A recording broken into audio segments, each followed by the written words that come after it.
The Man Who Knew Too Much by G.K. Chesterton.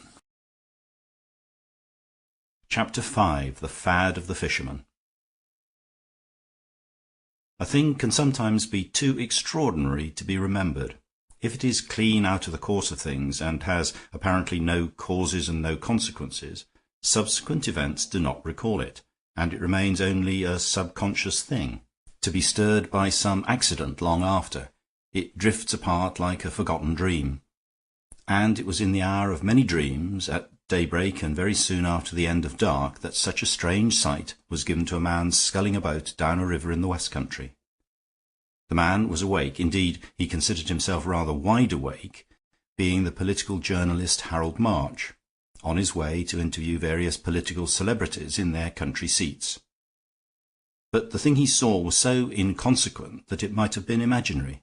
It simply slipped past his mind and was lost in later and utterly different events. Nor did he even recover the memory till he had long afterward discovered the meaning. Pale mists of morning lay on the fields and the rushes along one margin of the river. Along the other side ran a wall of tawny brick almost overhanging the water. He had shipped his oars and was drifting for a moment with the stream, when he turned his head and saw that the monotony of the long brick wall was broken by a bridge, rather an elegant 18th century sort of bridge, with little columns of white stone turning grey. There had been floods, and the river still stood very high, with dwarfish trees waist deep in it, and rather a narrow arc of white dawn gleamed under the curve of the bridge. As his own boat went under the dark archway, he saw another boat coming toward him, rowed by a man as solitary as himself. His posture prevented much being seen of him, but as he neared the bridge he stood up in the boat and turned round.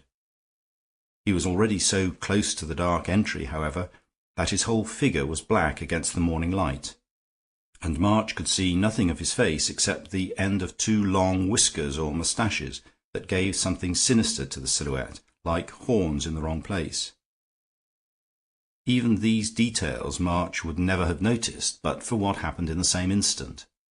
As the man came under the low bridge, he made a leap at it and hung with his legs dangling, letting the boat float away from under him. March had a momentary vision of two black kicking legs, then of one black kicking leg, and then of nothing except the eddying stream and the long perspective of the wall.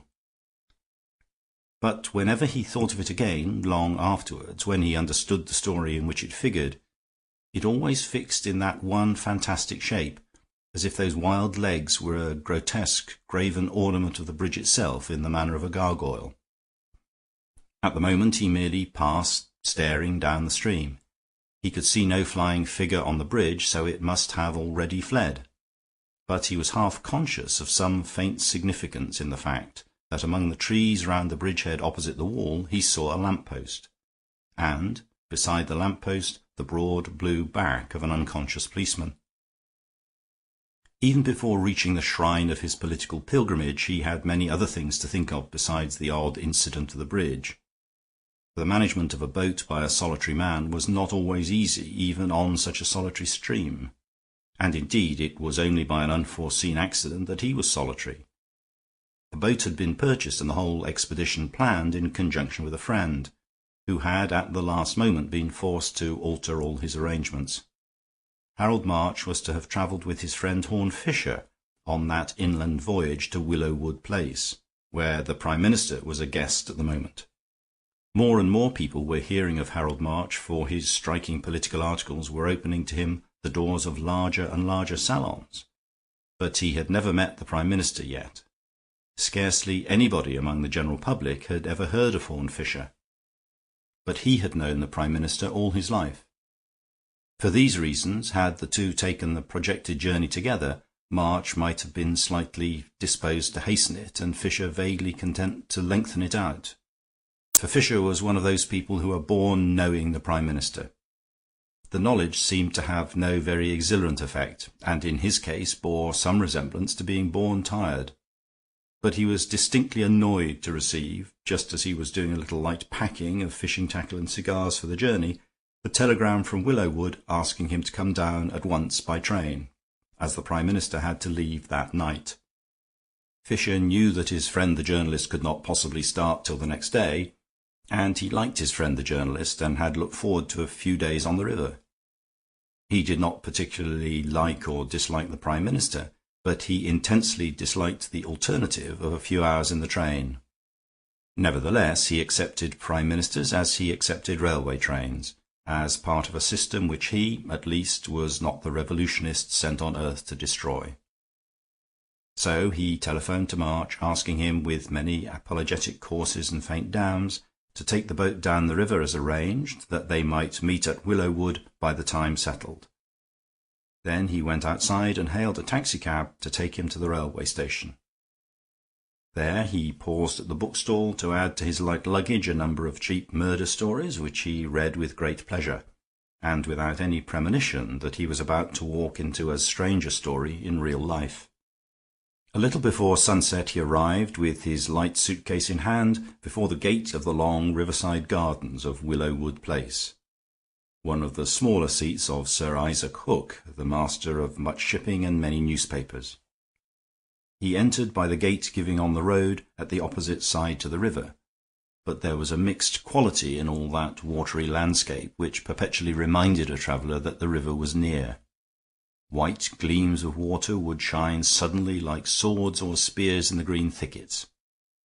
And even in the garden itself, divided into courts and curtained with hedges and high garden trees, there hung everywhere in the air the music of water. The first of the green courts which he entered appeared to be a somewhat neglected croquet lawn, in which was a solitary young man playing croquet against himself. Yet he was not an enthusiast for the game, or even for the garden, and his sallow but well-featured face looked rather sullen than otherwise. He was only one of those young men who cannot support the burden of consciousness unless they are doing something, and whose conceptions of doing something are limited to a game of some kind. He was dark and well dressed in a light holiday fashion, and Fisher recognized him at once as a young man named James Bullen, called for some unknown reason Bunker. He was the nephew of Sir Isaac, but what was much more important at that moment, he was also the private secretary of the Prime Minister. "Hello, Bunker," observed Horne Fisher. "You're the sort of man I wanted to see. Has your chief come down yet?" "He's only staying for dinner," replied Bullen, with his eye on the yellow ball. "He's got a great speech tomorrow at Birmingham, and he's going straight through tonight. He's motoring himself there, driving the car, I mean. It's the one thing he's really proud of." "You mean you're staying here with your uncle, like a good boy," replied Fisher. "But what will the chief do at Birmingham without the epigrams whispered to him by his brilliant secretary?" "Don't you start ragging me," said the young man called Bunker. "I'm only too glad not to go trailing after him. He doesn't know a thing about maps or money or hotels or anything, and I have to dance about like a courier. As for my uncle, as I'm supposed to come into the estate, it's only decent to be here sometimes." "Very proper," replied the other. "Well, I shall see you later on." And crossing the lawn, he passed out through a gap in the hedge. He was walking across the lawn toward the landing stage on the river, and still felt all around him, under the dome of golden evening, an old-world savour and reverberation in that river-haunted garden. The next square of turf which he crossed seemed at first sight quite deserted, till he saw in the twilight of trees in one corner of it a hammock, and in the hammock a man reading a newspaper and swinging one leg over the edge of the net. Him also he hailed by name, and the man slipped to the ground and strolled forward. It seemed fated that he should feel something of the past in the accidents of that place, for the figure might well have been an early Victorian ghost revisiting the ghosts of the croquet hoops and mallets. It was the figure of an elderly man with long whiskers that looked almost fantastic, and a quaint and careful cut of collar and cravat.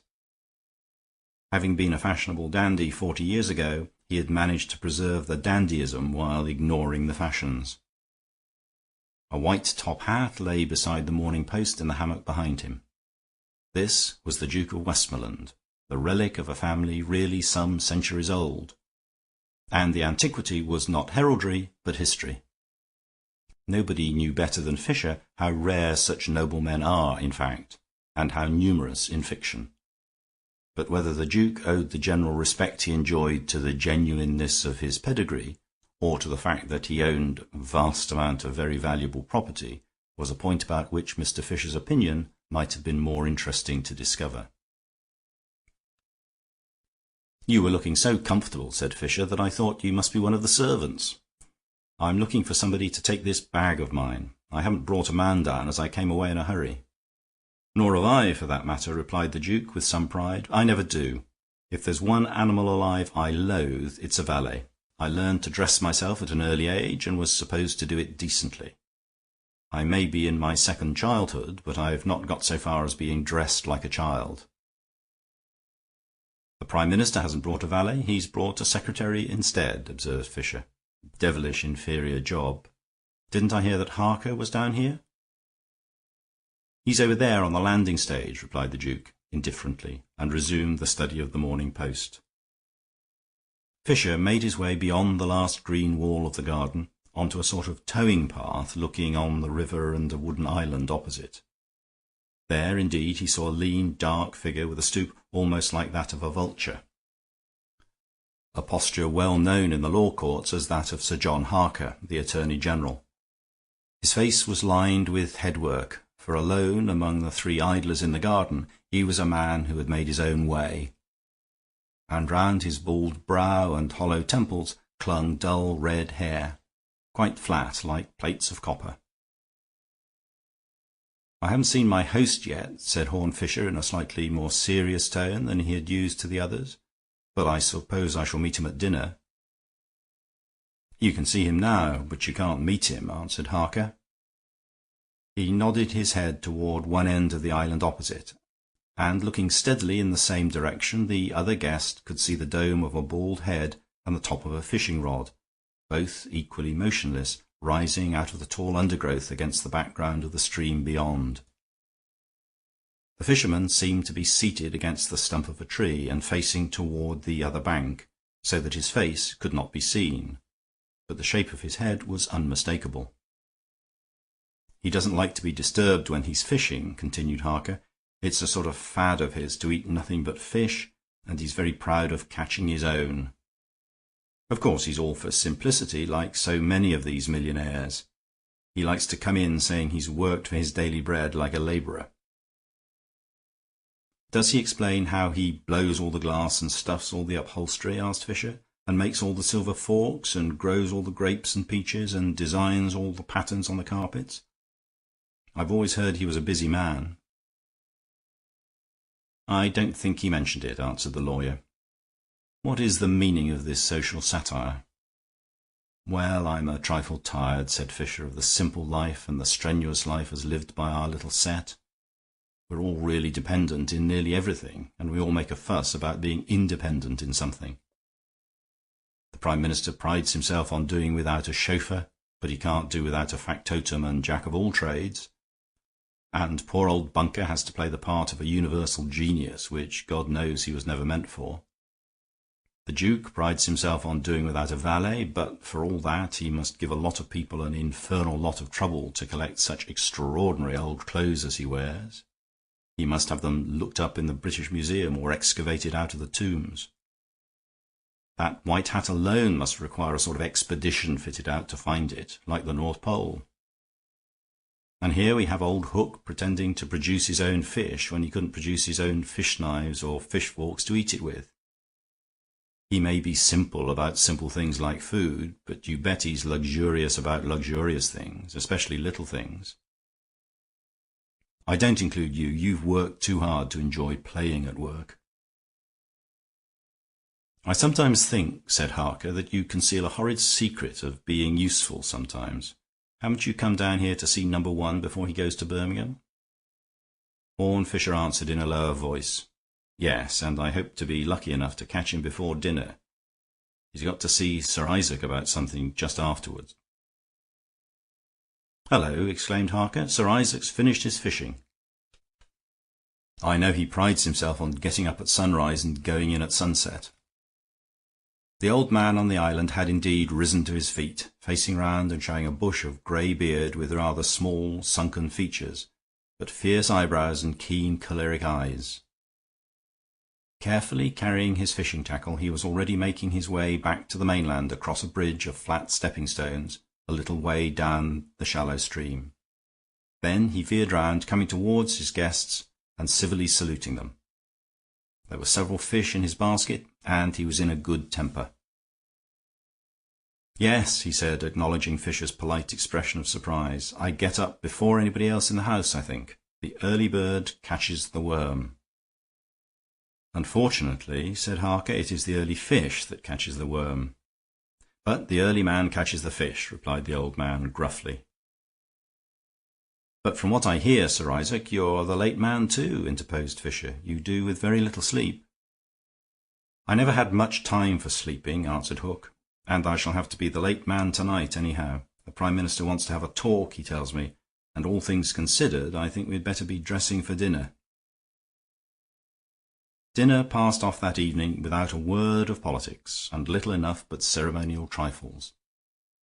The Prime Minister, Lord Merivale, who was a long, slim man with curly grey hair, was gravely complimentary to his host about his success as a fisherman and the skill and patience he displayed.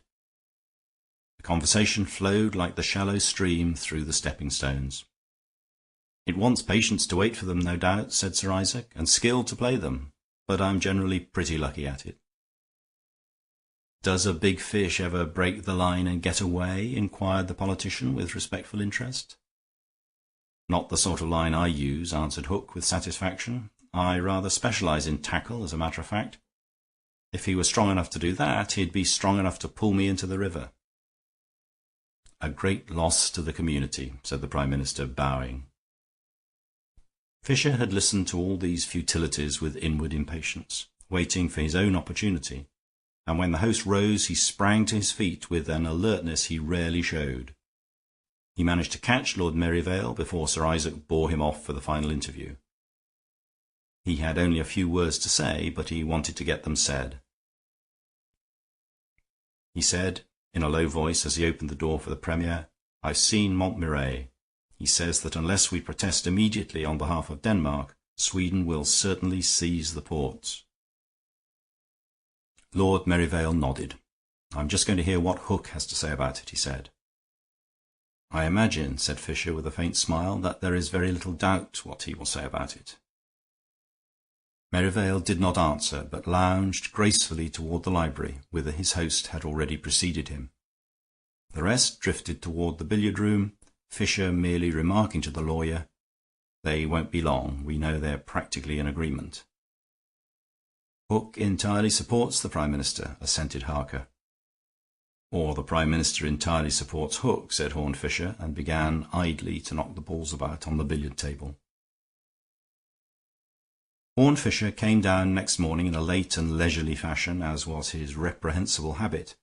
He had evidently no appetite for catching worms. But the other guests seemed to have felt a similar indifference, and they helped themselves to breakfast from the sideboard at intervals during the hours verging upon lunch. So it was not many hours later when the first sensation of that strange day came upon them. It came in the form of a young man with light hair and a candid expression, who came sculling down the river and disembarked at the landing stage. It was, in fact, no other than Mr. Harold March, whose journey had begun far away up the river in the earliest hours of that day.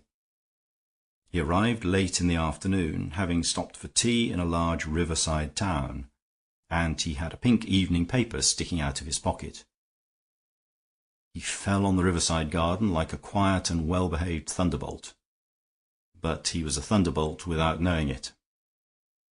The first exchange of salutations and introductions was commonplace enough, and consisted indeed of the inevitable repetition of excuses for the eccentric seclusion of the host.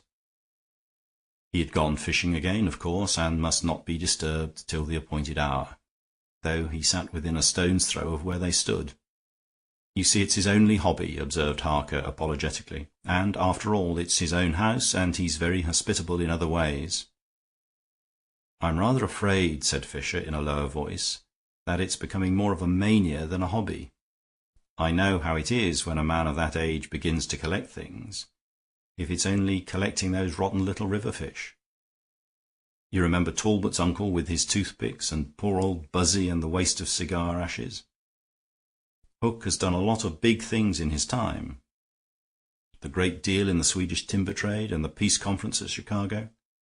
But I doubt whether he cares now for any of those big things as he cares for those little fish." "Oh, come, come," protested the Attorney General. "You'll make Mr. March think he's come to call on a lunatic. Believe me, Hook only does it for fun, like any other sport, only he's of the kind that takes his fun sadly. But I bet if there were big news about timber or shipping he would drop his fun and his fish all right." "Well, I wonder," said Horne Fisher, looking sleepily at the island in the river.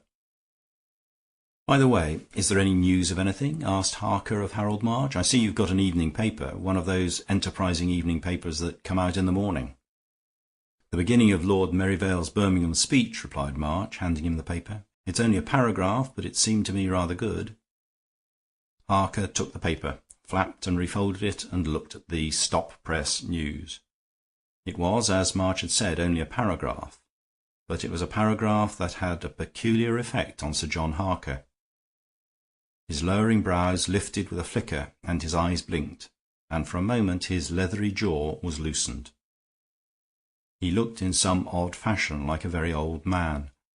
Then, hardening his voice and handing the paper to Fisher without a tremor, he simply said, "Well, here's a chance for the bet.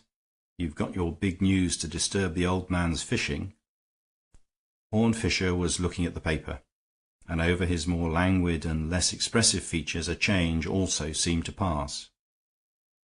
Even that little paragraph had 2 or 3 large headlines, and his eyes encountered "Sensational Warning to Sweden" and "We Shall Protest." "What the devil?" he said, and his words softened first to a whisper and then a whistle. "We must tell old Hook at once, or he'll never forgive us," said Harker. "He'll probably want to see number 1 instantly, though it may be too late now. I'm going across to him at once. I bet I'll make him forget his fish, anyhow." And turning his back, he made his way hurriedly along the riverside to the causeway of flat stones. March was staring at Fisher in amazement at the effect his pink paper had produced. "What does it all mean?" he cried. "I always supposed we should protest in defense of the Danish ports, for their sakes and our own. What is all this botheration about Sir Isaac and the rest of you? Do you think it bad news?" "Bad news," repeated Fisher with a sort of soft emphasis beyond expression. "Is it as bad as all that?" asked his friend at last. "As bad as all that?" repeated Fisher. "Why, of course it's as good as it can be. It's great news. It's glorious news. That's where the devil of it comes in, to knock us all silly. It's admirable. It's inestimable. It's also quite incredible." He gazed again at the grey and green colours of the island and the river, and his rather dreary eye travelled slowly round to the hedges and the lawns. "I felt this garden was a sort of dream," he said, "and I suppose I must be dreaming. But there is grass growing and water moving, and something impossible has happened." Even as he spoke, the dark figure with a stoop like a vulture appeared in the gap of the hedge just above him. "You've won your bet," said Harker in a harsh and almost croaking voice. "The old fool cares for nothing but fishing. He cursed me and told me he would talk no politics." "I thought it might be so," said Fisher modestly. "What are you going to do next?" "I shall use the old idiot's telephone, anyhow," replied the lawyer. "I must find out exactly what has happened. I've got to speak for the government myself tomorrow." And he hurried away toward the house. In the silence that followed, a very bewildering silence so far as March was concerned, they saw the quaint figure of the Duke of Westmoreland, with his white hat and whiskers, approaching them across the garden. Fisher instantly stepped toward him with the pink paper in his hand, and with a few words pointed out the apocalyptic paragraph. The Duke, who had been walking slowly, stood quite still, and for some seconds he looked like a tailor's dummy standing and staring outside some antiquated shop. Then March heard his voice, and it was high and almost hysterical. "But he must see it. He must be made to understand. It cannot have been put to him properly." Then, with a certain recovery of fullness and even pomposity in the voice, "I shall go and tell him myself." Among the queer incidents of that afternoon, March always remembered something almost comical about the clear picture of the old gentleman in his wonderful white hat carefully stepping from stone to stone across the river, like a figure crossing the traffic in Piccadilly. Then he disappeared behind the trees of the island, and March and Fisher turned to meet the Attorney General, who was coming out of the house with a visage of grim assurance. "Everybody is saying," he said, "that the Prime Minister has made the greatest speech of his life. Peroration and loud and prolonged cheers. Corrupt financiers and heroic peasants, we will not desert Denmark again." Fisher nodded and turned away toward the towing path, where he saw the Duke returning with a rather dazed expression. In answer to questions, he said in a husky and confidential voice, "I really think our poor friend cannot be himself. He refused to listen. He suggested that I might frighten the fish." A keen ear might have detected a murmur from Mr. Fisher on the subject of a white hat, but Sir John Harker struck it more decisively. "Fisher was quite right. I didn't believe it myself, but it's quite clear that the old fellow is fixed on his fishing notion by now. If the house caught fire behind him, he would hardly move till sunset." Fisher had continued his stroll toward the higher embanked ground of the towing path, and he now swept a long and searching gaze, not toward the island, but toward the distant wooded heights that were the walls of the valley. An evening sky as clear as that of the previous day was settling down all over the dim landscape, but toward the west it was now red rather than gold. There was scarcely any sound but the monotonous music of the river. Then came the sound of a half-stifled exclamation from Horne Fisher, and Harold March looked up at him in wonder. "You spoke of bad news," said Fisher. "Well, there is really bad news now. I'm afraid this is a bad business." "What bad news do you mean?" asked his friend, conscious of something strange and sinister in his voice. "The sun has set," answered Fisher. He went on with the air of one conscious of having said something fatal. "We must get somebody to go across whom he will really listen to. He may be mad, but there's method in his madness. There nearly always is method in madness. It's what drives men mad, being methodical. And he never goes on sitting there after sunset, with the whole place getting dark. Where's his nephew? I believe he's really fond of his nephew." "Look!" cried March abruptly. "Why, he's been across already. There he is coming back."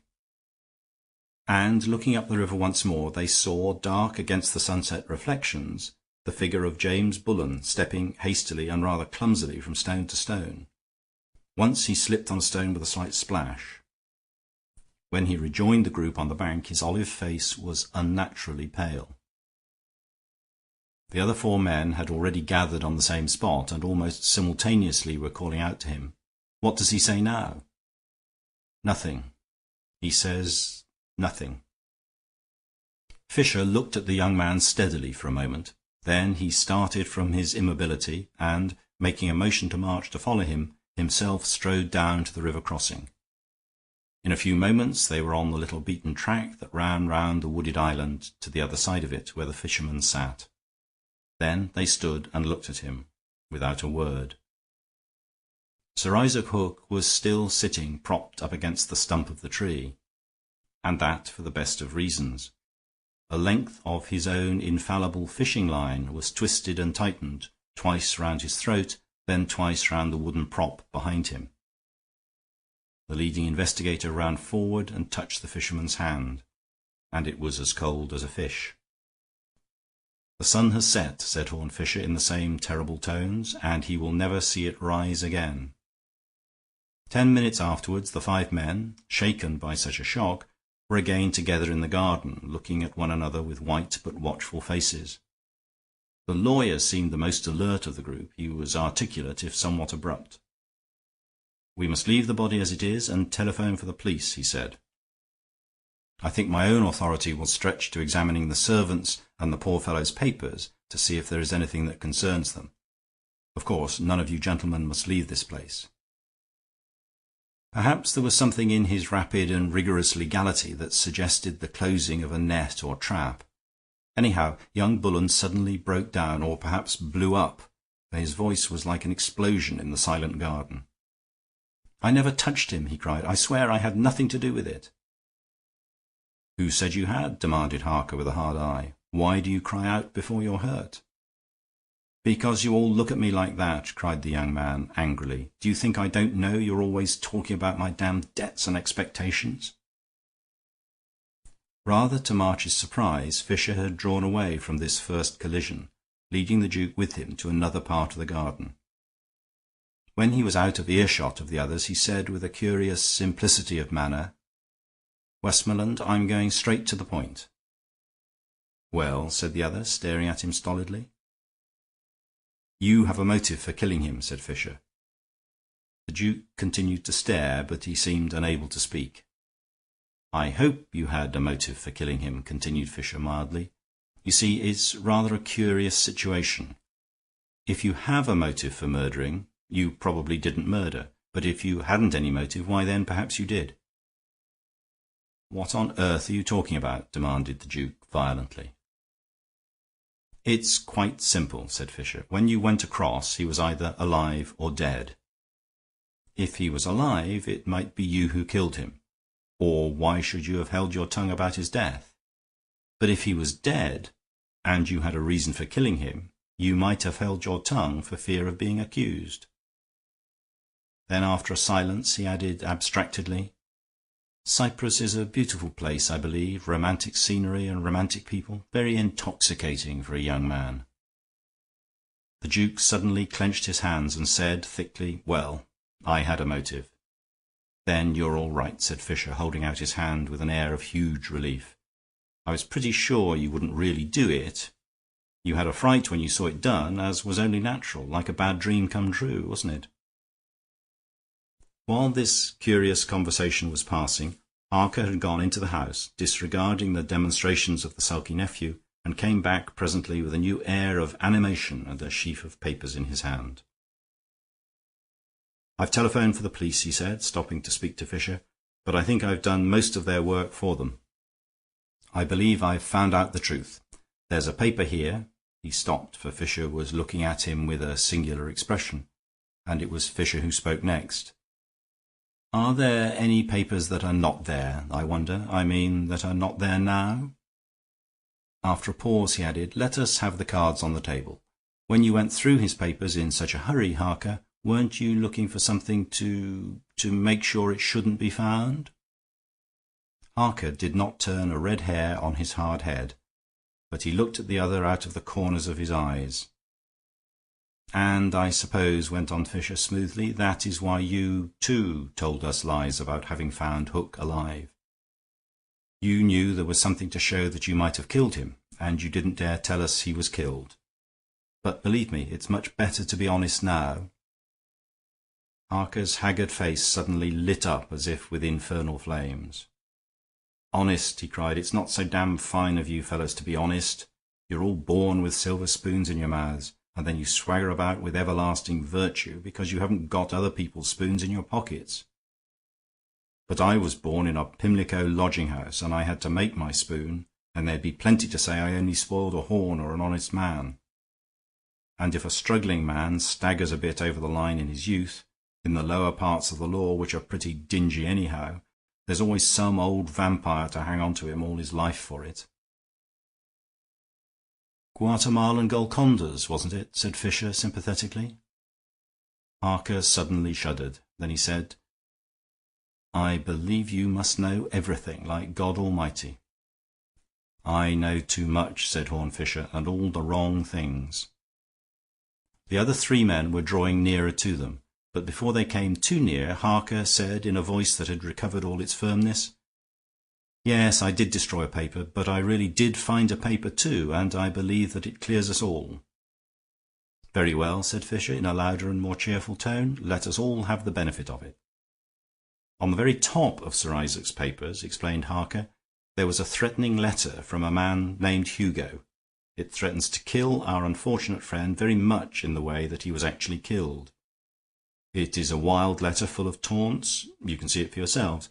But it makes a particular point of poor Hook's habit of fishing from the island. Above all, the man professes to be writing from a boat, and since we alone went across to him," and he smiled in a rather ugly fashion, "the crime must have been committed by a man passing in a boat." "Why, dear me," cried the Duke, with something almost amounting to animation.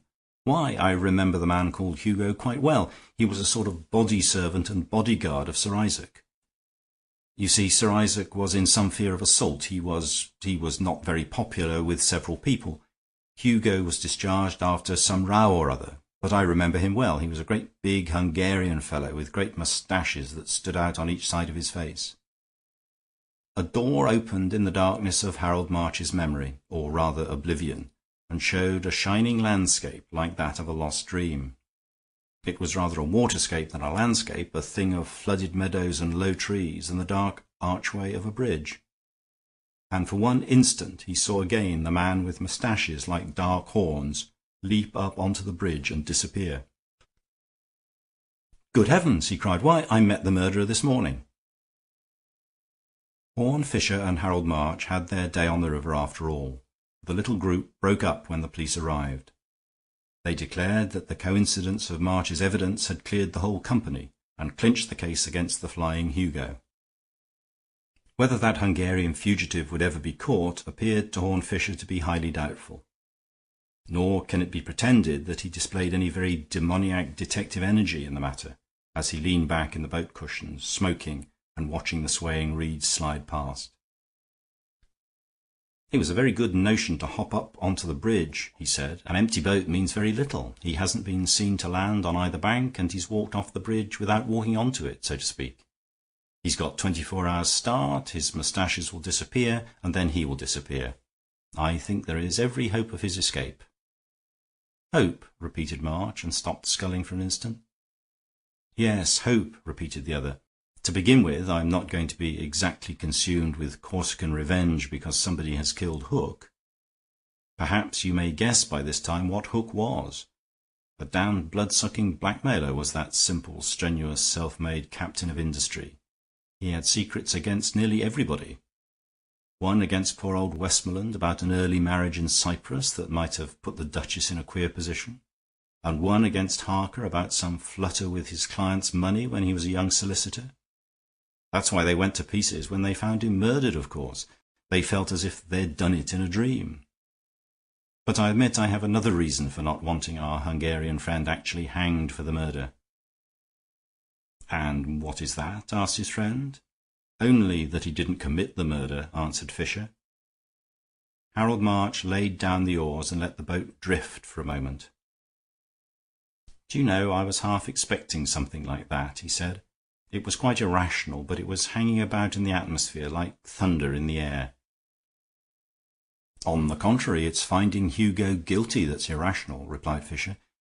"Don't you see that they're condemning him for the very reason for which they acquit everybody else?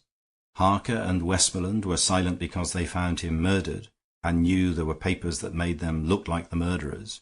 Well, so did Hugo find him murdered, and so did Hugo know there was a paper that would make him look like the murderer. He had written it himself the day before." "But in that case," said March, frowning, "at what sort of unearthly hour in the morning was the murder really committed? It was barely daylight when I met him at the bridge, and that's some way above the island." "The answer is very simple," replied Fisher. "The crime was not committed in the morning. The crime was not committed on the island." March stared at the shining water without replying, but Fisher resumed like one who has been asked a question. "Every intelligent murder involves taking advantage of some one uncommon feature in a common situation. The feature here was the fancy of old Hook for being the first man up every morning, his fixed routine as an angler, and his annoyance at being disturbed.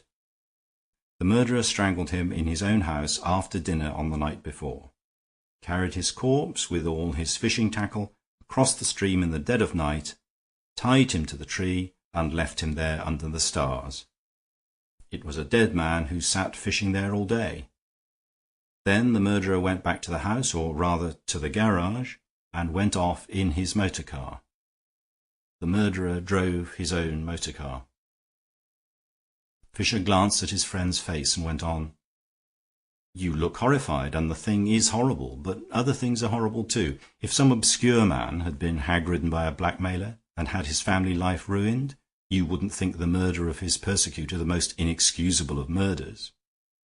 Is it any worse when a whole great nation is set free as well as a family?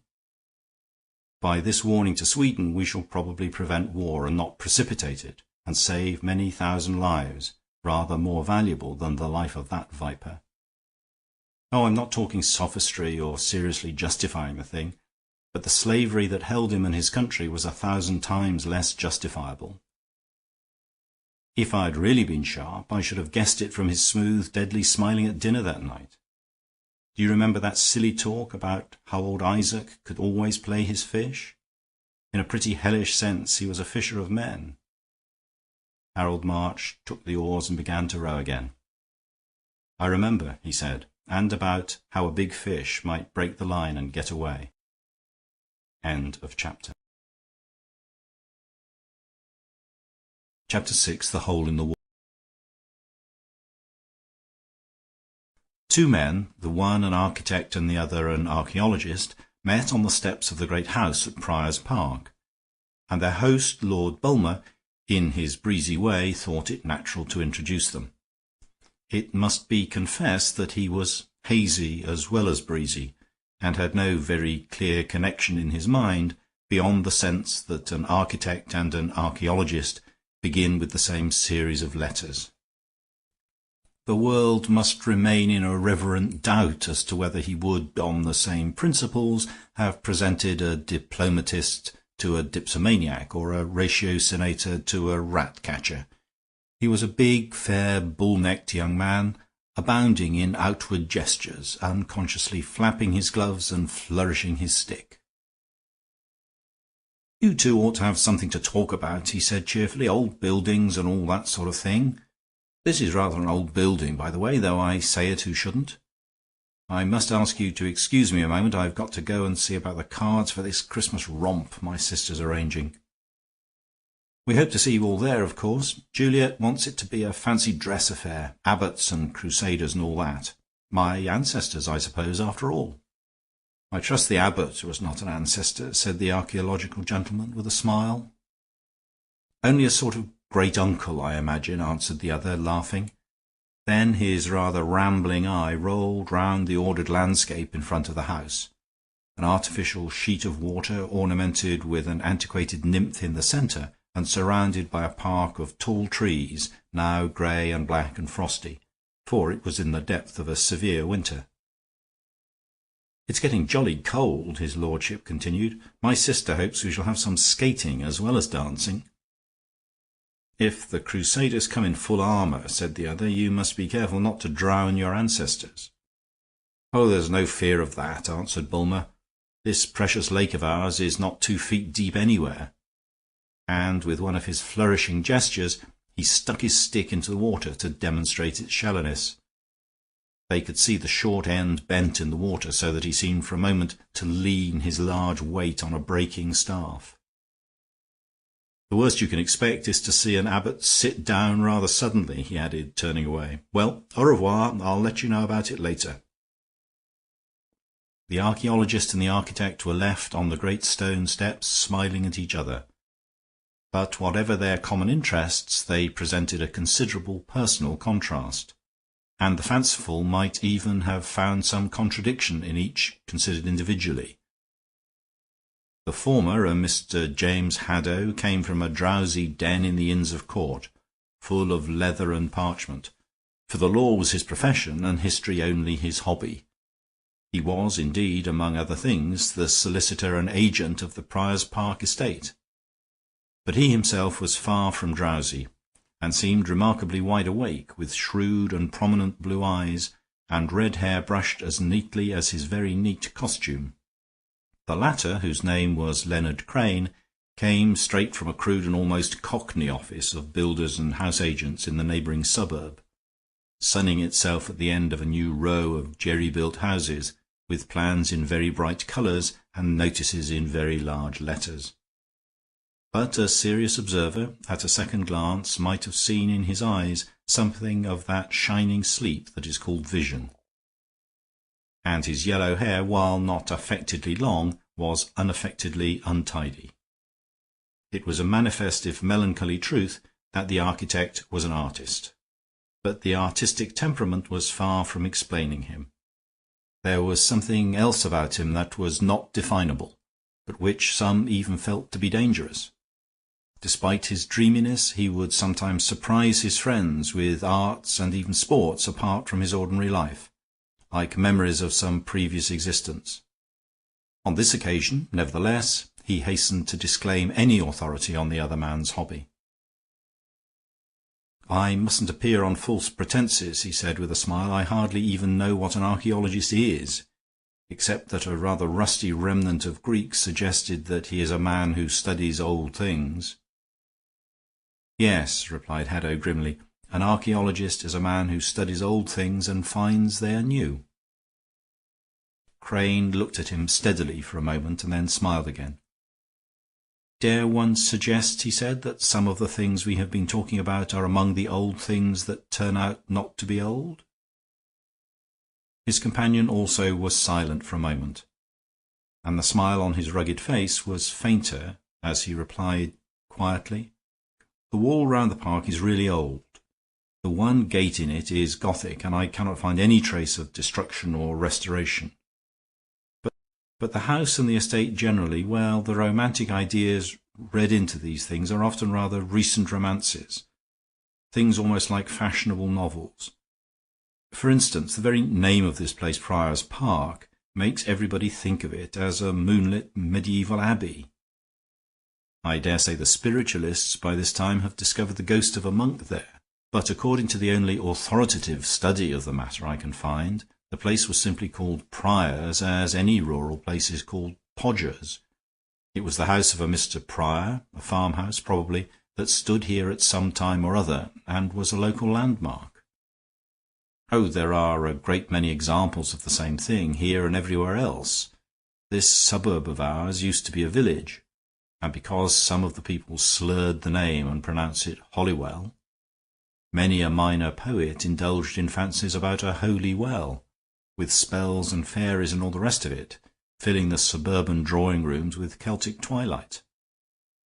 Whereas anyone acquainted with the facts knows that Holinwall simply means the hole in the wall, and probably referred to some quite trivial accident. That's what I mean when I say that we don't so much find old things as we find new ones." Crane seemed to have grown somewhat inattentive to the little lecture on antiquities and novelties, and the cause of his restlessness was soon apparent, and indeed approaching. Lord Bulmer's sister, Juliet Bray, was coming slowly across the lawn, accompanied by one gentleman and followed by two others.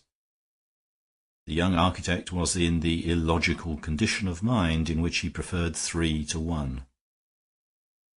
The man walking with the lady was no other than the eminent Prince Borodino, who was at least as famous as a distinguished diplomatist ought to be, in the interests of what is called secret diplomacy. He had been paying a round of visits at various English country houses, and exactly what he was doing for diplomacy at Prior's Park was as much a secret as any diplomatist could desire.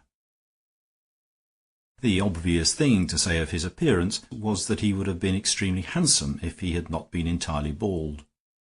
But indeed that would itself be a rather bald way of putting it. Fantastic as it sounds, it would fit the case better to say that people would have been surprised to see hair growing on him, as surprised as if they had found hair growing on the bust of a Roman emperor. His tall figure was buttoned up in a tight-waisted fashion that rather accentuated his potential bulk, and he wore a red flower in his buttonhole. Of the two men walking behind, one was also bald, but in a more partial and also a more premature fashion, for his drooping moustache was still yellow, and if his eyes were somewhat heavy, it was with languor and not with age. It was Horne Fisher, and he was talking as easily and idly about everything as he always did. His companion was a more striking and even more sinister figure, and he had the added importance of being Lord Bulmer's oldest and most intimate friend. He was generally known with a severe simplicity as Mr. Brain. but it was understood that he had been a judge and police official in India, and that he had enemies who had represented his measures against crime as themselves almost criminal. He was a brown skeleton of a man with dark, deep, sunken eyes and a black moustache that hid the meaning of his mouth. Though he had the look of one wasted by some tropical disease, his movements were much more alert than those of his lounging companion. "It's all settled," announced the lady with great animation when they came within hailing distance. "You've all got to put on masquerade things, and very likely skates as well, though the prince says that they don't go with it. But we don't care about that. It's freezing already, and we don't often get such a chance in England." "Even in India we don't exactly skate all the year round," observed Mr. Brain. "And even Italy is not primarily associated with ice," said the Italian. "Italy is primarily associated with ices," remarked Mr. Horne Fisher. "I mean with ice cream men. Most people in this country imagine that Italy is entirely populated with ice cream men and organ grinders. There certainly are a lot of them. Perhaps they're an invading army in disguise." "How do you know they're not the secret emissaries of our diplomacy?" asked the prince, with a slightly scornful smile. "An army of organ grinders might pick up hints, and their monkeys might pick up all sorts of things." "The organs are an organized fact," said the flippant Mr. Fisher. "Well, I've known it pretty cold before now in Italy, and even in India, up on the Himalayan slopes. The ice on our own little round pond will be quite cosy by comparison." Juliet Bray was an attractive lady with dark hair and eyebrows and dancing eyes, and there was a geniality and even generosity in her rather imperious ways. In most matters she could command her brother, though that nobleman, like many other men of vague ideas, was not without a touch of the bully when he was at bay. She could certainly command her guests, even to the extent of decking out the most respectable and reluctant of them with her medieval masquerade. And it really seemed as if she could command the elements also, like a witch, for the weather steadily hardened and sharpened. That night the ice of the lake, glimmering in the moonlight, was like a marble floor, and they had begun to dance and skate on it before it was dark. Prior's Park, or more properly the surrounding district of Hollingwall, was a country seat that had become a suburb. Having once had only a dependent village at its doors, it now found outside all its doors the signals of the expansion of London. Mr. Haddow, who was engaged in historical researches both in the library and the locality, could find little assistance in the latter. He had already realized from the documents that Prior's Park had originally been something like Prior's Farm, named after some local figure, but the new social conditions were all against his tracing the story by its traditions. Had any of the real rustics remained, he would probably have found some lingering legend of Mr. Prior, however remote he might be.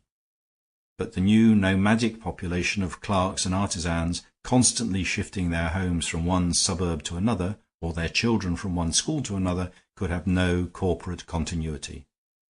They had all the forgetfulness of history that goes everywhere with the extension of education. Nevertheless, when he came out of the library next morning and saw the wintry trees standing round the frozen pond like a black forest, he felt he might well have been far in the depths of the country. The old wall running round the park kept that enclosure itself still entirely rural and romantic, and one could easily imagine that the depths of that dark forest faded away indefinitely into distant vales and hills. The grey and black and silver of the wintry wood were all the more severe or sombre as a contrast to the coloured carnival groups that already stood on and around the frozen pool. For the house party had already flung themselves impatiently into fancy dress, and the lawyer, with his neat black suit and red hair, was the only modern figure among them. "Aren't you going to dress up?" asked Juliet indignantly, shaking at him a horned and towering blue headdress of the 14th century, which framed her face very becomingly, fantastic as it was. "Everybody here has to be in the Middle Ages. Even Mr. Brain has put on a sort of brown dressing gown and says he's a monk. And Mr. Fisher got hold of some old potato sacks in the kitchen and sewed them together. He's supposed to be a monk too. As to the prince, he's perfectly glorious, in great crimson robes, as a cardinal. He looks as if he could poison everybody. You simply must be something." "I will be something later in the day," he replied. "At present I am nothing but an antiquary and an attorney. I have to see your brother presently about some legal business, and also some local investigations he asked me to make. I must look a little like a steward when I give an account of my stewardship." "Oh, but my brother has dressed up," cried the girl. "Very much so. No end, if I may say so. Why, he's bearing down on you now in all his glory." The noble lord was indeed marching toward them in a magnificent 16th century costume of purple and gold, with a gold-hilted sword and a plumed cap, and manners to match. Indeed, there was something more than his usual expansiveness of bodily action in his appearance at that moment. It almost seemed, so to speak, that the plumes of his hat had gone to his head.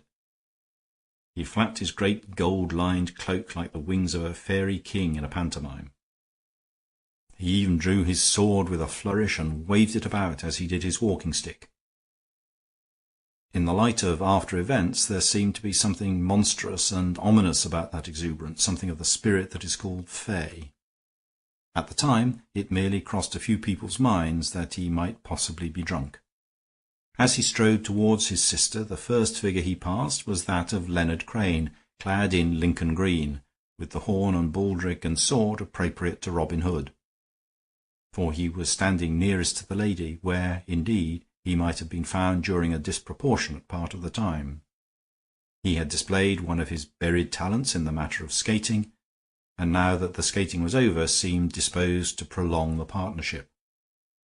The boisterous Bulmer playfully made a pass at him with his drawn sword, going forward with the lunge in the proper fencing fashion, and making a somewhat too familiar Shakespearean quotation about a rodent and a Venetian coin. Probably in Crane also there was a subdued excitement just then. Anyhow, in one flash he had drawn his sword and parried, and then, suddenly, to the surprise of everyone, Bulmer's weapon seemed to spring out of his hand into the air and rolled away on the ringing ice. "Well, I never," said the lady, as if with justifiable indignation. "You never told me you could fence, too." Bulmer put up his sword with an air rather bewildered than annoyed, which increased the impression of something irresponsible in his mood at the moment. Then he turned rather abruptly to his lawyer, saying, "We can settle up about the estate after dinner. I've missed nearly all the skating as it is, and I doubt if the ice will hold till tomorrow night. I think I shall get up early and have a spin by myself." "You won't be disturbed with my company," said Horne Fisher, in his weary fashion. "If I have to begin the day with ice, in the American fashion, I prefer it in smaller quantities. But no early hours for me in December. The early bird catches the cold." "Oh, I shan't die of catching cold," answered Bulmer, and laughed. A considerable group of the skating party had consisted of the guests staying at the house, and the rest had tailed off in twos and threes some time before most of the guests began to retire for the night. Neighbors, always invited to Prior's Park on such occasions, went back to their own houses in motors or on foot. The legal and archaeological gentleman had returned to the Inns of Court by a late train to get a paper called for during his consultation with his client, and most of the other guests were drifting and lingering at various stages on their way up to bed. Horne Fisher, as if to deprive himself of any excuse for his refusal of early rising, had been the first to retire to his room. But, sleepy as he looked, he couldn't sleep. He had picked up from a table the book of antiquarian topography, in which Haddo had found his first hints about the origin of the local name, and being a man with a quiet and quaint capacity for being interested in anything, he began to read it steadily, making notes now and then of details on which his previous reading left him with a certain doubt about his present conclusions. His room was the one nearest to the lake in the center of the woods, and was therefore the quietest, and none of the last echoes of the evening's festivity could reach him. He had followed carefully the argument which established the derivation from Mr. Prior's farm and the hole in the wall, and disposed of any fashionable fancy about monks and magic wells. when he began to be conscious of a noise audible in the frozen silence of the night. It was not a particularly loud noise, but it seemed to consist of a series of thuds or heavy blows, such as might be struck on a wooden door by a man seeking to enter. They were followed by something like a faint creak or crack, as if the obstacle had either been opened or had given way. He opened his own bedroom door and listened, but as he heard talk and laughter all over the lower floors, he had no reason to fear that a summons would be neglected or the house left without protection. He went to his open window, looking out over the frozen pond and the moonlit statue in the middle of their circle of darkling woods, and listened again. But silence had returned to that silent place, and after straining his ears for a considerable time, he could hear nothing but the solitary hoot of a distant departing train. Then he reminded himself how many nameless noises can be heard by the wakeful during the most ordinary night, and, shrugging his shoulders, went wearily to bed. He awoke suddenly and sat up in bed with his ears filled as with thunder, with the throbbing echoes of a rending cry. He remained rigid for a moment and then sprang out of bed, throwing on the loose gown of sacking he had worn all day. He went first to the window, which was open but covered with a thick curtain, so that his room was still completely dark. But when he tossed the curtain aside and put his head out, he saw that a grey and silver daybreak had already appeared behind the black woods that surrounded the little lake, and that was all that he did see. Though the sound had certainly come in through the open window from this direction, the whole scene was still and empty under the morning light as under the moonlight. Then the long, rather lackadaisical hand he had laid on a window-sill gripped it tighter, as if to master a tremor, and his peering blue eyes grew bleak with fear. It may seem that his emotion was exaggerated and needless, considering the effort of common sense by which he had conquered his nervousness about the noise on the previous night, but that had been a very different sort of noise. It might have been made by 100 things, from the chopping of wood to the breaking of bottles. There was only one thing in nature from which could come the sound that echoed through the dark house at daybreak. It was the awful, articulate voice of man, and it was something worse, for he knew what man. He knew also that it had been a shout for help. It seemed to him that he had heard the very word, but the word, short as it was, had been swallowed up, as if the man had been stifled or snatched away even as he spoke. Only the mocking reverberations of it remained even in his memory. But he had no doubt of the original voice. He had no doubt that the great bull's voice of Francis Bray, Baron Bulmer, had been heard for the last time between the darkness and the lifting dawn. How long he stood there he never knew, but he was startled into life by the first living thing that he saw stirring in that half-frozen landscape. Along the path beside the lake, and immediately under his window, a figure was walking slowly and softly, but with great composure. A stately figure in robes of a splendid scarlet. It was the Italian prince, still in his cardinal's costume. Most of the company had indeed lived in their costumes for the last day or two, and Fisher himself had assumed his frock of sacking as a convenient dressing-gown. But there seemed, nevertheless, something unusually finished and formal in the way of an early bird about this magnificent red cockatoo. It was as if the early bird had been up all night. "What's the matter?" he called sharply, leaning out of the window, and the Italian turned up his great yellow face like a mask of brass. "We had better discuss it downstairs," said Prince Borodino. Fisher ran downstairs and encountered the great red-robed figure entering the doorway and blocking the entrance with his bulk. "Did you hear that cry?" demanded Fisher. "I heard a noise and I came out," answered the diplomatist, and his face was too dark in the shadow for its expression to be read. "It was Bulmer's voice," insisted Fisher. "I'll swear it was Bulmer's voice." "Did you know him well?" asked the other. The question seemed irrelevant, though it was not illogical, and Fisher could only answer in a random fashion that he knew Lord Bulmer only slightly. "Nobody seems to have known him well," continued the Italian in level tones. "Nobody except that man Brain. Brain is rather older than Bulmer, but I fancy they shared a good many secrets." Fisher moved abruptly, as if waking from a momentary trance, and said in a new and more vigorous voice, "But look here, hadn't we better get outside and see if anything has happened?" "The ice seems to be thawing," said the other, almost with indifference. When they emerged from the house, dark stains and stars in the grey field of ice did indeed indicate that the frost was breaking up, as their host had prophesied the day before, and the very memory of yesterday brought back the mystery of today. "He knew there would be a thaw," observed the prince. "He went out skating quite early on purpose. Did he call out because he landed in the water, do you think?"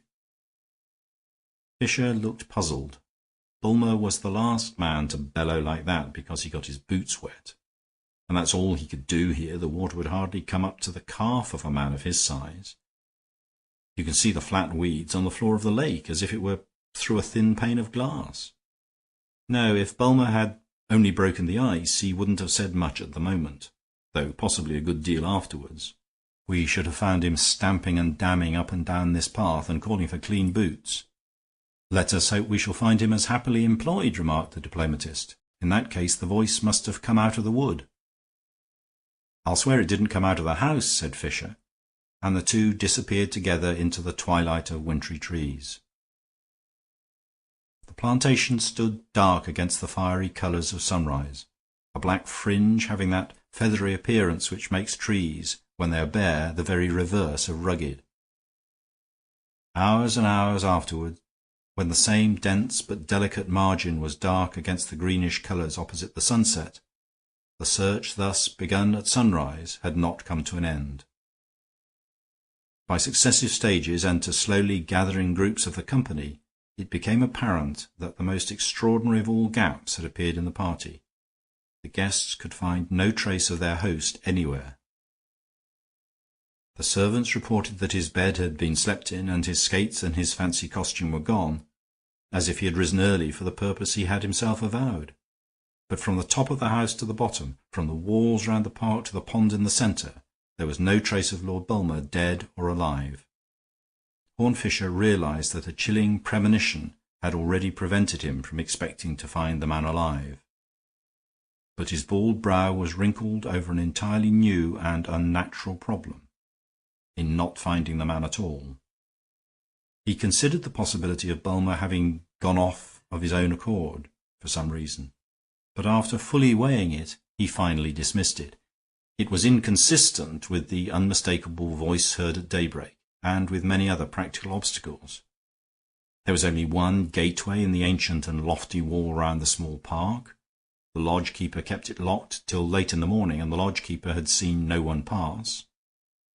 Fisher was fairly sure that he had before him a mathematical problem in an enclosed space. His instinct had been from the first so attuned to the tragedy that it would have been almost a relief to him to find the corpse. He would have been grieved, but not horrified, to come on the nobleman's body dangling from one of his own trees as from a gibbet, or floating in his own pool like a pallid weed.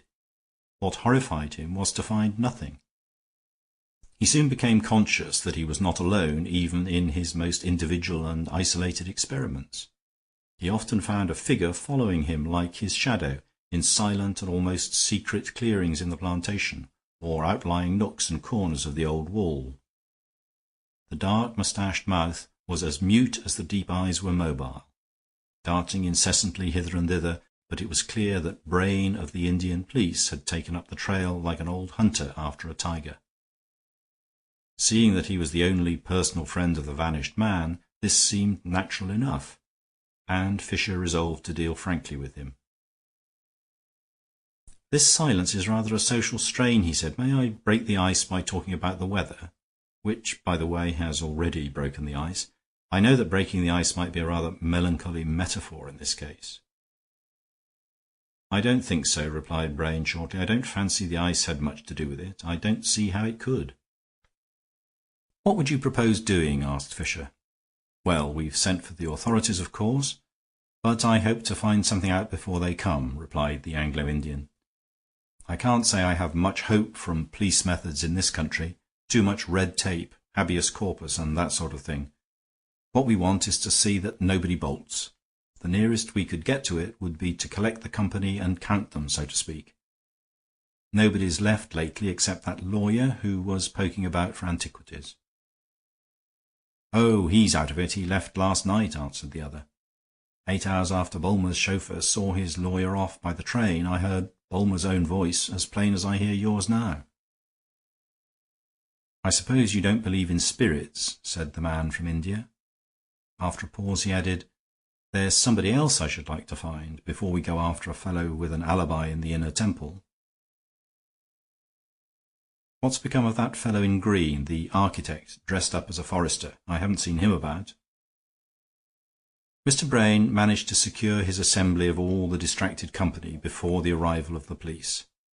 But when he first began to comment once more on the young architect's delay in putting in an appearance, he found himself in the presence of a minor mystery, and a psychological development of an entirely unexpected kind. Juliet Bray had confronted the catastrophe of her brother's disappearance with a somber stoicism in which there was, perhaps, more paralysis than pain. But when the other question came to the surface, she was both agitated and angry. "We don't want to jump to any conclusions about anybody," Brain was saying in his staccato style, "but we should like to know a little more about Mr. Crane. Nobody seems to know much about him or where he comes from, and it seems a sort of coincidence that yesterday he actually crossed swords with Paul Bulmer, and could have struck him too, since he showed himself the better swordsman. Of course, that may be an accident and couldn't possibly be called a case against anybody, but then we haven't the means to make a real case against anybody. Till the police come, we are only a pack of very amateur sleuth-hounds." "And I think you're a pack of snobs," said Juliet. "Because Mr. Crane is a genius who's made his own way, you try to suggest he's a murderer without daring to say so. Because he wore a toy sword and happened to know how to use it, you want us to believe he used it like a bloodthirsty maniac for no reason in the world. And because he could have hit my brother and didn't, you deduce that he did. That's the sort of way you argue. And as for his having disappeared, you're wrong in that, as you are in everything else, for here he comes." And indeed the green figure of the fictitious Robin Hood slowly detached itself from the grey background of the trees and came toward them as she spoke. He approached the group slowly but with composure, but he was decidedly pale, and the eyes of Brain and Fisher had already taken in one detail of the green-clad figure more clearly than all the rest. The horn still swung from his baldric, but the sword was gone. Rather to the surprise of the company, Brain did not follow up the question thus suggested, but, while retaining an air of leading the inquiry, had also an appearance of changing the subject. "Now we're all assembled," he observed quietly, "there is a question I want to ask to begin with. Did anybody here actually see Lord Bulmer this morning?" Leonard Crane turned his pale face round the circle of faces till he came to Juliet's. Then he compressed his lips a little and said, "Yes, I saw him." "Was he alive and well?" asked Brain quickly. "How was he dressed?" "He appeared exceedingly well," replied Crane with a curious intonation. "He was dressed as he was yesterday, in that purple costume copied from the portrait of his ancestor in the 16th century. He had his skates in his hand." "And his sword at his side, I suppose?" asked the questioner. "Where is your own sword, Mr. Crane?" "I threw it away." In the singular silence that ensued, the train of thoughts in many minds became involuntarily a series of colored pictures. They had grown used to their fanciful garments looking more gay and gorgeous against the dark gray and streaky silver of the forest, so that the moving figures glowed like stained-glass saints walking. The effect had been more fitting because so many of them had idly parodied pontifical or monastic dress. But the most arresting attitude that remained in their memories had been anything but merely monastic, that of the moment when the figure in bright green and the other in vivid violet had for a moment made a silver cross of their crossing swords.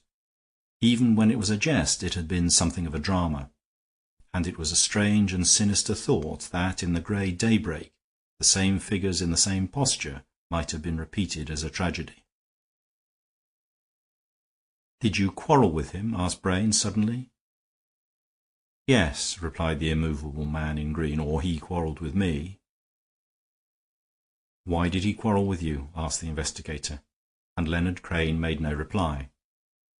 Horne Fisher, curiously enough, had only given half his attention to this crucial cross-examination.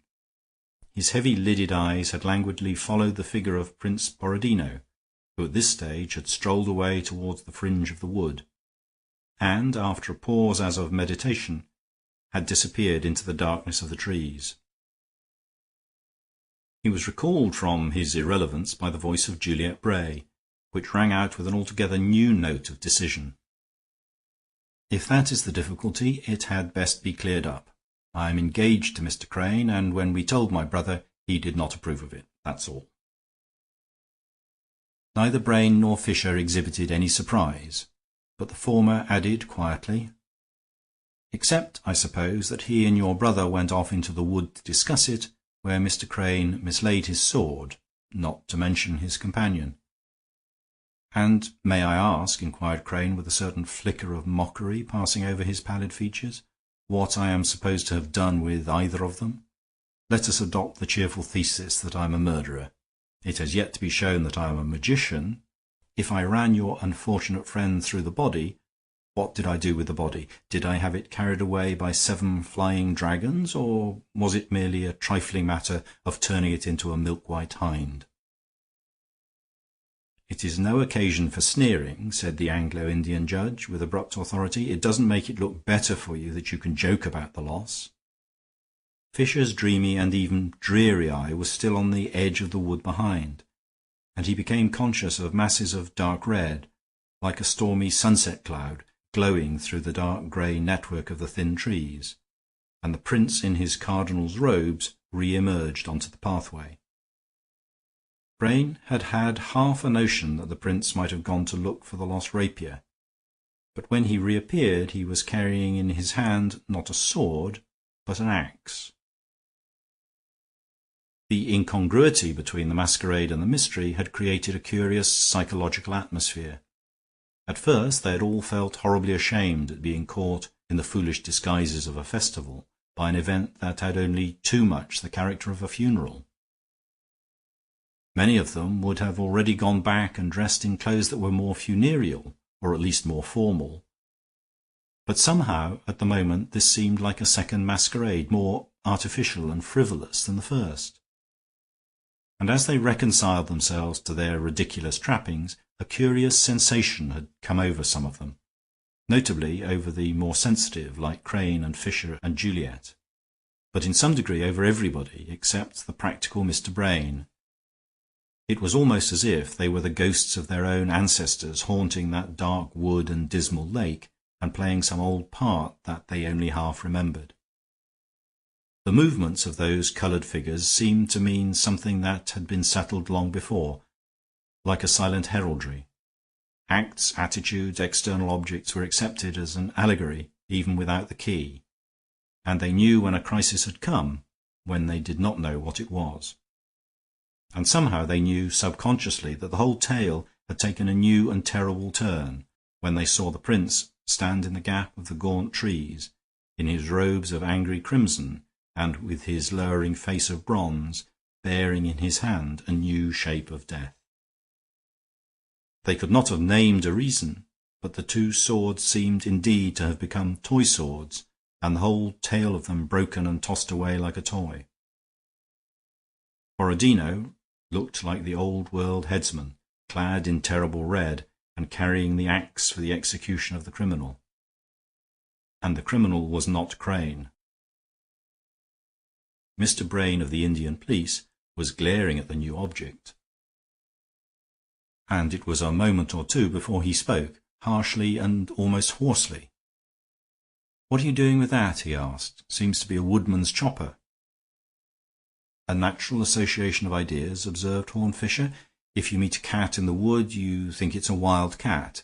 though it may have just strolled from the drawing-room sofa. As a matter of fact, I happen to know that is not a woodman's chopper. It's the kitchen chopper or meat axe or something like that somebody has thrown away in the wood. I saw it in the kitchen myself when I was getting the potato sacks with which I reconstructed a medieval hermit." "All the same, it's not without interest," remarked the prince, holding out the instrument to Fisher, who took it and examined it carefully. "A butcher's cleaver that has done butcher's work." "It was certainly the instrument of the crime," assented Fisher in a low voice. Brain was staring at the dull blue gleam of the axe head with fierce and fascinated eyes. "I don't understand you," he said. "There are no marks on it." "It has shed no blood," answered Fisher, "but for all that it has committed a crime. This is as near as the criminal came to the crime when he committed it." "What do you mean?" "He was not there when he did it," explained Fisher. "It's a poor sort of murderer who can't murder people when he isn't there." "You seem to be talking merely for the sake of mystification," said Brain. "If you have any practical advice to give, you might as well make it intelligible." "The only practical advice I can suggest," said Fisher, thoughtfully, "is a little research into local topography and nomenclature.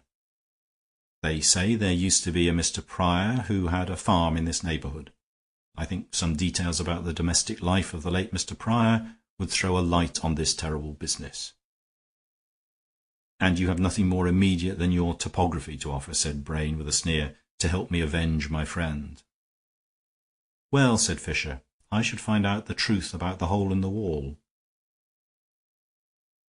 That night, at the close of a stormy twilight and under a strong west wind that followed the breaking of the frost, Leonard Crane was wending his way in a wild rotary walk round and round the high continuous wall that enclosed the little wood. He was driven by a desperate idea of solving for himself the riddle that had clouded his reputation, and already even threatened his liberty. The police authorities, now in charge of the inquiry, had not arrested him, but he knew well enough that if he tried to move far afield, he would be instantly arrested. Horne Fisher's fragmentary hints, though he had refused to expand them as yet, had stirred the artistic temperament of the architect to a sort of wild analysis, and he was resolved to read the hieroglyph upside down and every way until it made sense. If it was something connected with a hole in the wall, he would find the hole in the wall, but as a matter of fact he was unable to find the faintest crack in the wall. His professional knowledge told him that the masonry was all of one workmanship and one date, and except for the regular entrance, which threw no light on the mystery, he found nothing suggesting any sort of hiding place or means of escape. Walking a narrow path between the winding wall and the wild eastward bend and sweep of the grey and feathery trees, seeing shifting gleams of a lost sunset winking almost like lightning as the clouds of tempest scudded across the sky, and mingling with the first faint blue light from a slowly strengthened moon behind him, he began to feel his head going round as his heels were going round and round the blind recurrent barrier. He had thoughts on the border of thought, fancies about a fourth dimension which was itself a hole to hide anything, of seeing everything from a new angle out of a new window in the senses, or of some mystical light and transparency, like the new rays of chemistry, in which he could see Bulmer's body, horrible and glaring, floating in a lurid halo over the woods and the wall. He was haunted also with the hint, which somehow seemed to be equally horrifying, that it all had something to do with Mr. Prior. There seemed even to be something creepy in the fact that he was always respectfully referred to as Mr. Prior, and that it was in the domestic life of the dead farmer that he had been bidden to seek the seed of these dreadful things. As a matter of fact, he had found that no local inquiries had revealed anything at all about the Prior family. The moonlight had broadened and brightened, the wind had driven off the clouds and itself died fitfully away when he came round again to the artificial lake in front of the house. For some reason it looked a very artificial lake. Indeed, the whole scene was like a classical landscape with a touch of Watteau. The Palladian facade of the house pale in the moon, and the same silver touching the very pagan and naked marble nymph in the middle of the pond. Rather to his surprise, he found another figure there beside the statue, sitting almost equally motionless, and the same silver pencil traced the wrinkled brow and patient face of Horne Fisher, still dressed as a hermit and apparently practicing something of the solitude of a hermit. Nevertheless, he looked up at Leonard Crane and smiled, almost as if he had expected him. "Look here," said Crane, planting himself in front of him. "Can you tell me anything about this business?" "I shall soon have to tell everybody everything about it," replied Fisher, "but I've no objection to telling you something first. But, to begin with, will you tell me something? What really happened when you met Bulmer this morning? You did throw away your sword, but you didn't kill him." "I didn't kill him because I threw away my sword," said the other. "I did it on purpose, or I'm not sure what might have happened." After a pause he went on quietly. "The late Lord Bulmer was a very breezy gentleman, extremely breezy. He was very genial with his inferiors, and would have his lawyer and his architect staying in his house for all sorts of holidays and amusements. But there was another side to him, which they found out when they tried to be his equals. When I told him that his sister and I were engaged, something happened which I simply can't and won't describe. It seemed to me like some monstrous upheaval of madness. But I suppose the truth is painfully simple. There is such a thing as the coarseness of a gentleman, and it is the most horrible thing in humanity." "I know," said Fisher. "The Renaissance nobles of the Tudor time were like that." "It is odd that you should say that," Crane went on, "for while we were talking there came on me a curious feeling that we were repeating some scene of the past, and that I was really some outlaw, found in the woods like Robin Hood, and that he had really stepped in all his plumes and purple out of the picture frame of the ancestral portrait. Anyhow, he was the man in possession, and he neither feared God nor regarded man. I defied him, of course, and walked away. I might really have killed him if I had not walked away." "Yes," said Fisher, nodding. "His ancestor was in possession, and he was in possession. And this is the end of the story. It all fits in." "Fits in with what?" cried his companion with sudden impatience. "I can't make head or tail of it. You tell me to look for the secret in the hole in the wall, but I can't find any hole in the wall." "There isn't any," said Fisher. "That's the secret." After reflecting a moment, he added, "unless you call it a hole in the wall of the world. Look here, I'll tell you if you like, but I'm afraid it involves an introduction. You've got to understand one of the tricks of the modern mind, a tendency that most people obey without noticing it. In the village or suburb outside there's an inn with the sign of St. George and the Dragon. Now, suppose I went about telling everybody that this was only a corruption of King George and the Dragoon. Scores of people would believe it, without any inquiry, from a vague feeling that it's probable because it's prosaic. It turns something romantic and legendary into something recent and ordinary. And that somehow makes it sound rational, though it's unsupported by reason. Of course, some people would have the sense to remember having seen St. George in old Italian pictures and French romances, but a good many wouldn't think about it at all. They would just swallow the skepticism because it was skepticism. Modern intelligence won't accept anything on authority, but it will accept anything without authority. That's exactly what has happened here. When some critic or other chose to say that Prior's Park was not a priory, but was named after some quite modern man named Prior, nobody really tested the theory at all. It never occurred to anybody repeating the story to ask if there was any Mr. Prior, if anybody had ever seen him or heard of him. As a matter of fact, it was a priory and shared the fate of most priories. That is, the Tudor gentleman with the plumes simply stole it by brute force and turned it into his own private house. He did worse things, as you shall hear. But the point here is that this is how the trick works, and the trick works in the same way in the other parts of the tale. The name of this district is printed hole in wall in all the best maps produced by the scholars, and they allude lightly, not without a smile, to the fact that it was pronounced Holywell by the most ignorant and old-fashioned of the poor. But it is spelled wrong and pronounced right. "Do you mean to say," asked Crane quickly, "that there really was a well?" "There "There is a well," said Fisher, "and the truth lies at the bottom of it." As he spoke he stretched out his hand and pointed toward the sheet of water in front of him. "The well is under the water somewhere," he said, "and this is not the first tragedy connected with it. The founder of this house did something which his fellow ruffians very seldom did, something that had to be hushed up even in the anarchy of the pillage of the monasteries. The well was connected with the miracles of some saint, and the last prior that guarded it was something like a saint himself. Certainly he was something very like a martyr. He defied the new owner and dared him to pollute the place, till the noble, in a fury, stabbed him and flung his body into the well, whither, after 400 years, it has been followed by an heir of the usurper, clad in the same purple and walking the world with the same pride."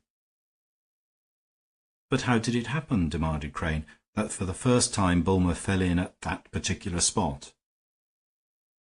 "Because the ice was only loosened at that particular spot by the only man who knew it," answered Horne Fisher.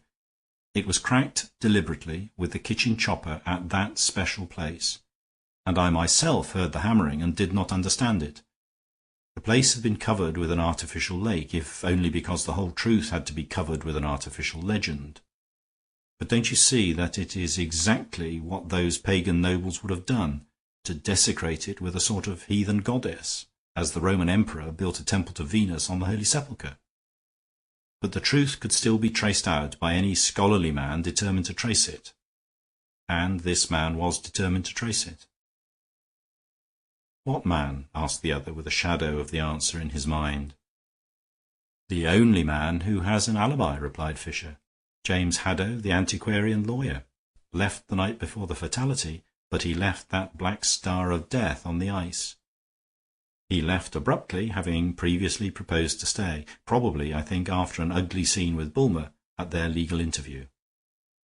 As you know yourself, Bulmer could make a man feel pretty murderous, and I rather fancy the lawyer had himself irregularities to confess, and was in danger of exposure by his client. But it's my reading of human nature that a man will cheat in his trade, but not in his hobby. Haddow may have been a dishonest lawyer, but he couldn't help being an honest antiquary. When he got on the track of the truth about the Holy Well, he had to follow it up. He was not to be bamboozled with newspaper anecdotes about Mr. Prior and a hole in the wall. He found out everything, even to the exact location of the well. And he was rewarded. If being a successful assassin can be regarded as a reward." "And how did you get on the track of all this hidden history?" asked the young architect. A cloud came across the brow of Horne Fisher. "I knew only too much about it already," he said. "And after all, it's shameful for me to be speaking lightly of Paul Bulmer, who has paid his penalty. But the rest of us haven't. I dare say every cigar I smoke and every liqueur I drink comes directly or indirectly from the harrying of the holy places and the persecution of the poor. After all, it needs very little poking about in the past to find that hole in the wall, that great breach in the defenses of English history. It lies just under the surface of a thin sheet of sham information and instruction, just as the black and blood-stained well lies just under the floor of shallow water and flat weeds. Oh, the ice is thin, but it bears. It is strong enough to support us when we dress up as monks and dance on it, in mockery of the dear, quaint old Middle Ages. They told me I must put on fancy dress, so I did put on fancy dress, according to my own taste and fancy. I put on the only costume I think fit for a man who has inherited the position of a gentleman, and yet has not entirely lost the feelings of one." In answer to a look of inquiry, he rose with a sweeping and downward gesture. "Sackcloth," he said, "and I would wear the ashes as well, if they would stay on my bald head." End of chapter. Chapter 7. The Temple of Silence. Harold March and the few who cultivated the friendship of Horne Fisher, especially if they saw something of him in his own social setting, were conscious of a certain solitude in his very sociability. They seemed to be always meeting his relations and never meeting his family. Perhaps it would be truer to say that they saw much of his family and nothing of his home. His cousins and connections ramified like a labyrinth all over the governing class of Great Britain, and he seemed to be on good, or at least good-humoured, terms with most of them. For Horne Fisher was remarkable for a curious, impersonal information and interest touching all sorts of topics, so that one could sometimes fancy that his culture, like his colourless fair moustache and pale drooping features, had the neutral nature of a chameleon. Anyhow, he could always get on with viceroys and cabinet ministers and all the great men responsible for great departments, and talk to each of them on his own subject, on the branch of study with which he was most seriously concerned. Thus he could converse with the Minister for War about silkworms, with the Minister of Education about detective stories, with the Minister of Labour about Limoges enamel, and with the Minister of Missions and Moral Progress, if that be his correct title, about the pantomime boys of the last 4 decades. And as the first was his first cousin, the second his second cousin, the third his brother-in-law, and the fourth his uncle by marriage, this conversational versatility certainly served in one sense to create a happy family. But March never seemed to get a glimpse of that domestic interior to which men of the middle classes are accustomed in their friendships, and which is indeed the foundation of friendship and love and everything else in any sane and stable society. He wondered whether Horne Fisher was both an orphan and an only child. It was therefore with something like a start that he found that Fisher had a brother, much more prosperous and powerful than himself, though hardly, March thought, so entertaining. Sir Henry Harland Fisher, with half the alphabet after his name, was something at the Foreign Office far more tremendous than the Foreign Secretary. Apparently it ran in the family, after all, for it seemed there was another brother, Ashton Fisher, in India, rather more tremendous than the Viceroy. Sir Henry Fisher was a heavier but handsomer edition of his brother, with a brow equally bald but much more smooth. He was very courteous, but a shade patronizing, not only to March, but even, as March fancied, to Horne Fisher as well. The latter gentleman, who had many intuitions about the half-formed thoughts of others, glanced at the topic himself as they came away from the great house in Berkeley Square. "Why, don't you know," he observed quietly, "that I am the fool of the family?" "It must be a clever family," said Harold March, with a smile. "Very gracefully expressed," replied Fisher. "That is the best of having a literary training. Well, perhaps it is an exaggeration to say I am the fool of the family. It is enough to say I am the failure of the family." "It seems queer to me that you should fail especially," remarked the journalist. "As they say in the examinations, what did you fail in?" "Politics," replied his friend. "I stood for Parliament when I was quite young, and got in by an enormous majority, with loud cheers and cheering around the town. Since then, of course, I've been rather under a cloud." "I'm afraid I don't quite understand the 'of course,'" answered March, laughing. "That part of it isn't worth understanding," said Fisher.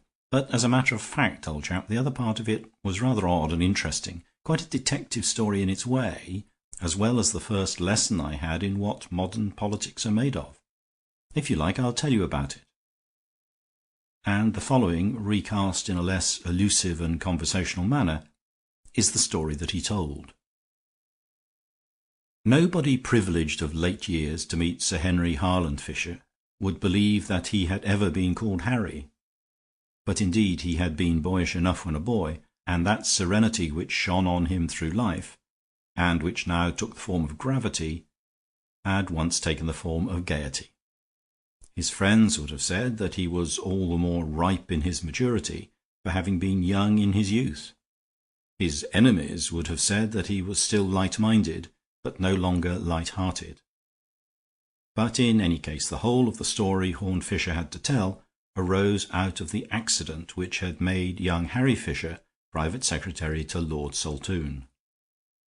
Hence his later connection with the Foreign Office, which had, indeed, come to him as a sort of legacy from his lordship, when that great man was the power behind the throne. This is not the place to say much about Saltoun, little as was known of him and much as there was worth knowing. England has had at least 3 or 4 such secret statesmen. An aristocratic polity produces every now and then an aristocrat who is also an accident, a man of intellectual independence and insight, a Napoleon born in the purple. His vast work was mostly invisible, and very little could be got out of him in private life except a crusty and rather cynical sense of humour. But it was certainly the accident of his presence at a family dinner of the Fishers, and the unexpected opinion he expressed, which turned what might have been a dinner-table joke into a sort of small sensational novel. Save for Lord Saltoun, it was a family party of Fishers, for the only other distinguished stranger had just departed after dinner, leaving the rest to the coffee and cigars. This had been a figure of some interest, a young Cambridge man named Eric Hughes, who was the rising hope of the party of reform, to which the Fisher family, along with their friend Saltoun, had long been at least formally attached. The personality of Hughes was substantially summed up in the fact that he talked eloquently and earnestly through the whole dinner, but left immediately after to be in time for an appointment. All his actions had something at once ambitious and conscientious. He drank no wine, but was slightly intoxicated with words, and his face and phrases were on the front page of all the newspapers just then, because he was contesting the safe seat of Sir Francis Verner in the great by-election in the West. Everybody was talking about the powerful speech against squirearchy which he had just delivered. Even in the Fisher circle everybody talked about it, except Horne Fisher himself, who sat in a corner lowering over the fire. "We jolly well have to thank him for putting some new life into the old party," Ashton Fisher was saying. "This campaign against the old squires just hits the degree of democracy there is in this country. This act for extending county council control is practically his bill, so you may say he's in the government even before he's in the House." "One's easier than the other," said Harry carelessly. "I bet the squires are bigger pots than the county council in that county. Verner is pretty well rooted. All these rural places are what you call reactionary. Damning aristocrats won't alter it."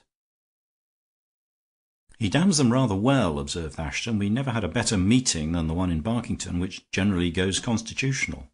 And when he said, 'Sir Francis may boast of blue blood, let us show we have red blood,' and went on to talk about manhood and liberty, the room simply rose at him." "Speaks very well," said Lord Saltoun gruffly, making his only contribution to the conversation so far. Then the almost equally silent Horne Fisher suddenly spoke, without taking his brooding eyes off the fire.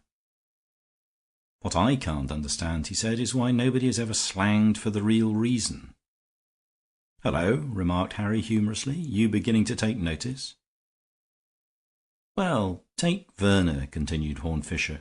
"If we want to attack Verner, why not attack him? Why compliment him on being a romantic reactionary aristocrat? Who is Verner? Where does he come from? His name sounds old, but I never heard of it before, as the man said of the crucifixion. Why talk about his blue blood? His blood may be gamboge yellow with green spots, for all anybody knows.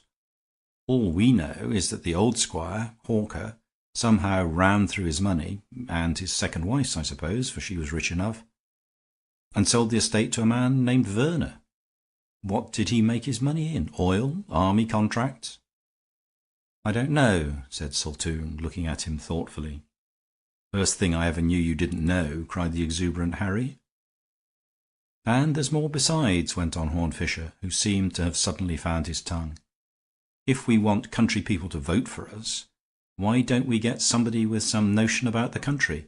We don't talk to people in Threadneedle Street about nothing but turnips and pigsties. Why do we talk to people in Somerset about nothing but slums and socialism? Why don't we give the squire's land to the squire's tenants instead of dragging in the county council?" 3 acres and a cow," cried Harry, emitting what the parliamentary reports call an ironical cheer. "Yes," replied his brother stubbornly. "Don't you think agricultural labourers would rather have 3 acres and a cow than 3 acres of printed forms and a committee? Why doesn't somebody start a yeoman party in politics, appealing to the old traditions of the small landowner? And why don't they attack men like Werner for what they are, which is something about as old and traditional as an American oil trust?" "You'd better lead the yeoman party yourself," laughed Harry. "Don't you think it would be a joke, Lord Saltoun, to see my brother and his merry men with their bows and bills marching down to Somerset, all in Lincoln green instead of Lincoln and Bennett hats?" "No," answered old Saltoun. "I don't think it would be a joke. I think it would be an exceedingly serious and sensible idea." "Well, I'm jiggered," cried Harry Fisher, staring at him. "I said just now it was the first fact you didn't know, and I should say this is the first joke you didn't see."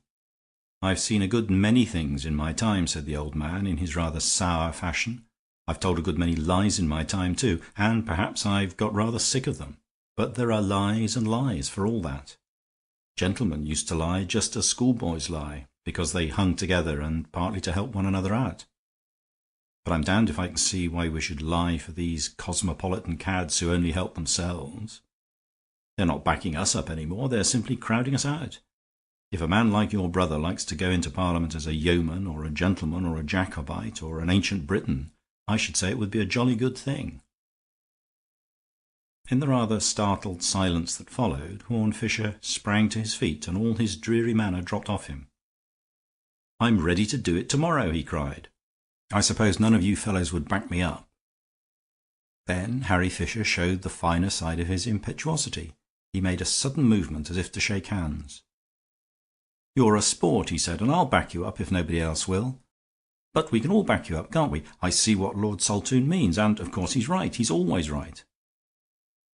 "So I will go down to Somerset," said Horne Fisher. "Yes, it is on the way to Westminster," said Lord Saltoun, with a smile. And so it happened that Horne Fisher arrived some days later at the little station of a rather remote market town in the west, accompanied by a light suitcase and a lively brother. It must not be supposed, however, that the brother's cheerful tone consisted entirely of chaff. He supported the new candidate with hope as well as hilarity, and at the back of his boisterous partnership there was an increasing sympathy and encouragement. Harry Fisher had always had an affection for his more quiet and eccentric brother, and was now coming more and more to have a respect for him.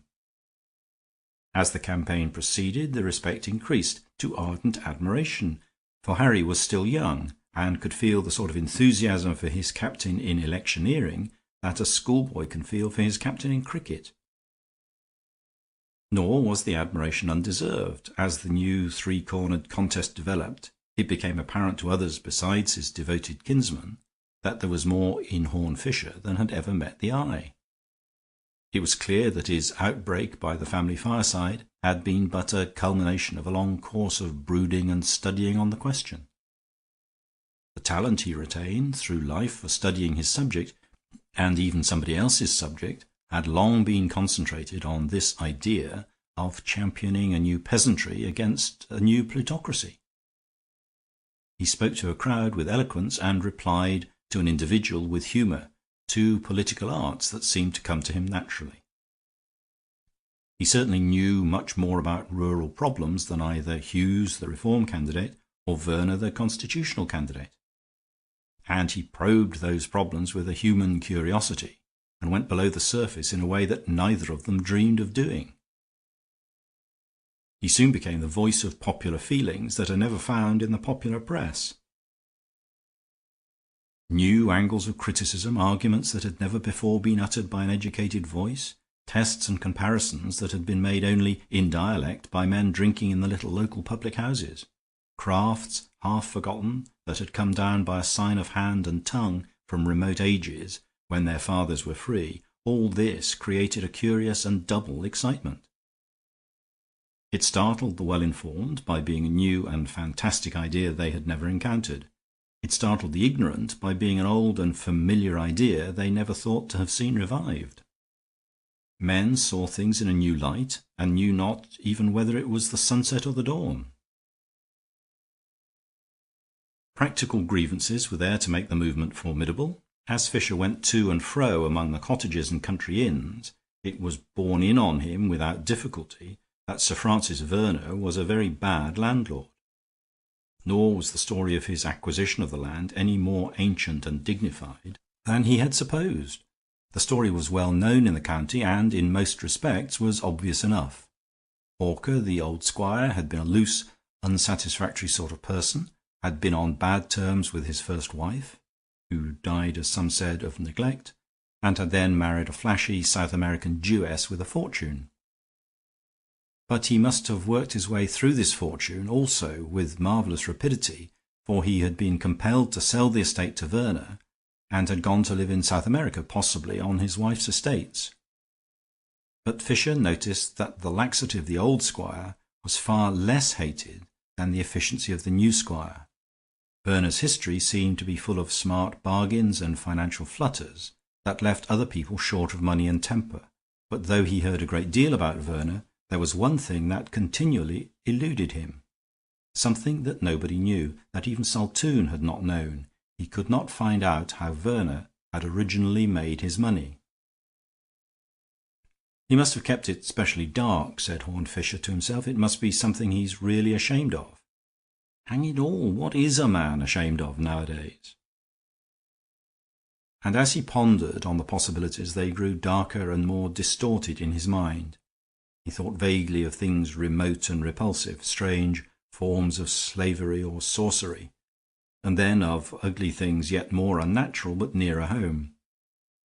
The figure of Verner seemed to be blackened and transfigured in his imagination, and to stand against varied backgrounds and strange skies. As he strode up a village street, brooding thus, his eyes encountered a complete contrast in the face of his other rival, the Reform candidate. Eric Hughes, with his blown blonde hair and eager undergraduate face, was just getting into his motor car and saying a few final words to his agent, a sturdy, grizzled man named Gryce. Eric Hughes waved his hand in a friendly fashion, but Gryce eyed him with some hostility.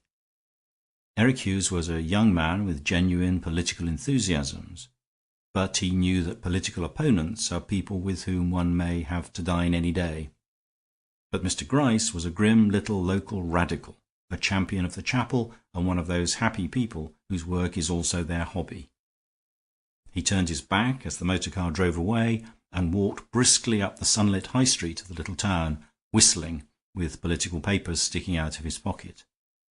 Fisher looked pensively after the resolute figure for a moment, and then, as if by an impulse, began to follow it, through the busy marketplace, amid the baskets and barrows of market day, under the painted wooden sign of the Green Dragon, up a dark side entry, under an arch, and through a tangle of crooked cobble streets, the two threaded their way, the square strutting figure in front and the lean lounging figure behind him, like his shadow in the sunshine. At length they came to a brown brick house with a brass plate, on which was Mr. Gryce's name, and that individual turned and beheld his pursuer with a stare. "Could I have a word with you, sir?" asked Horne Fisher politely.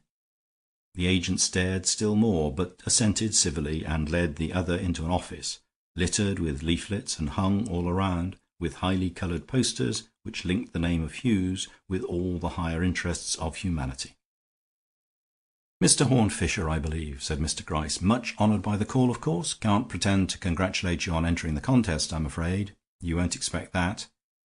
Here we've been keeping the old flag flying for freedom and reform, and you come in and break the battle line."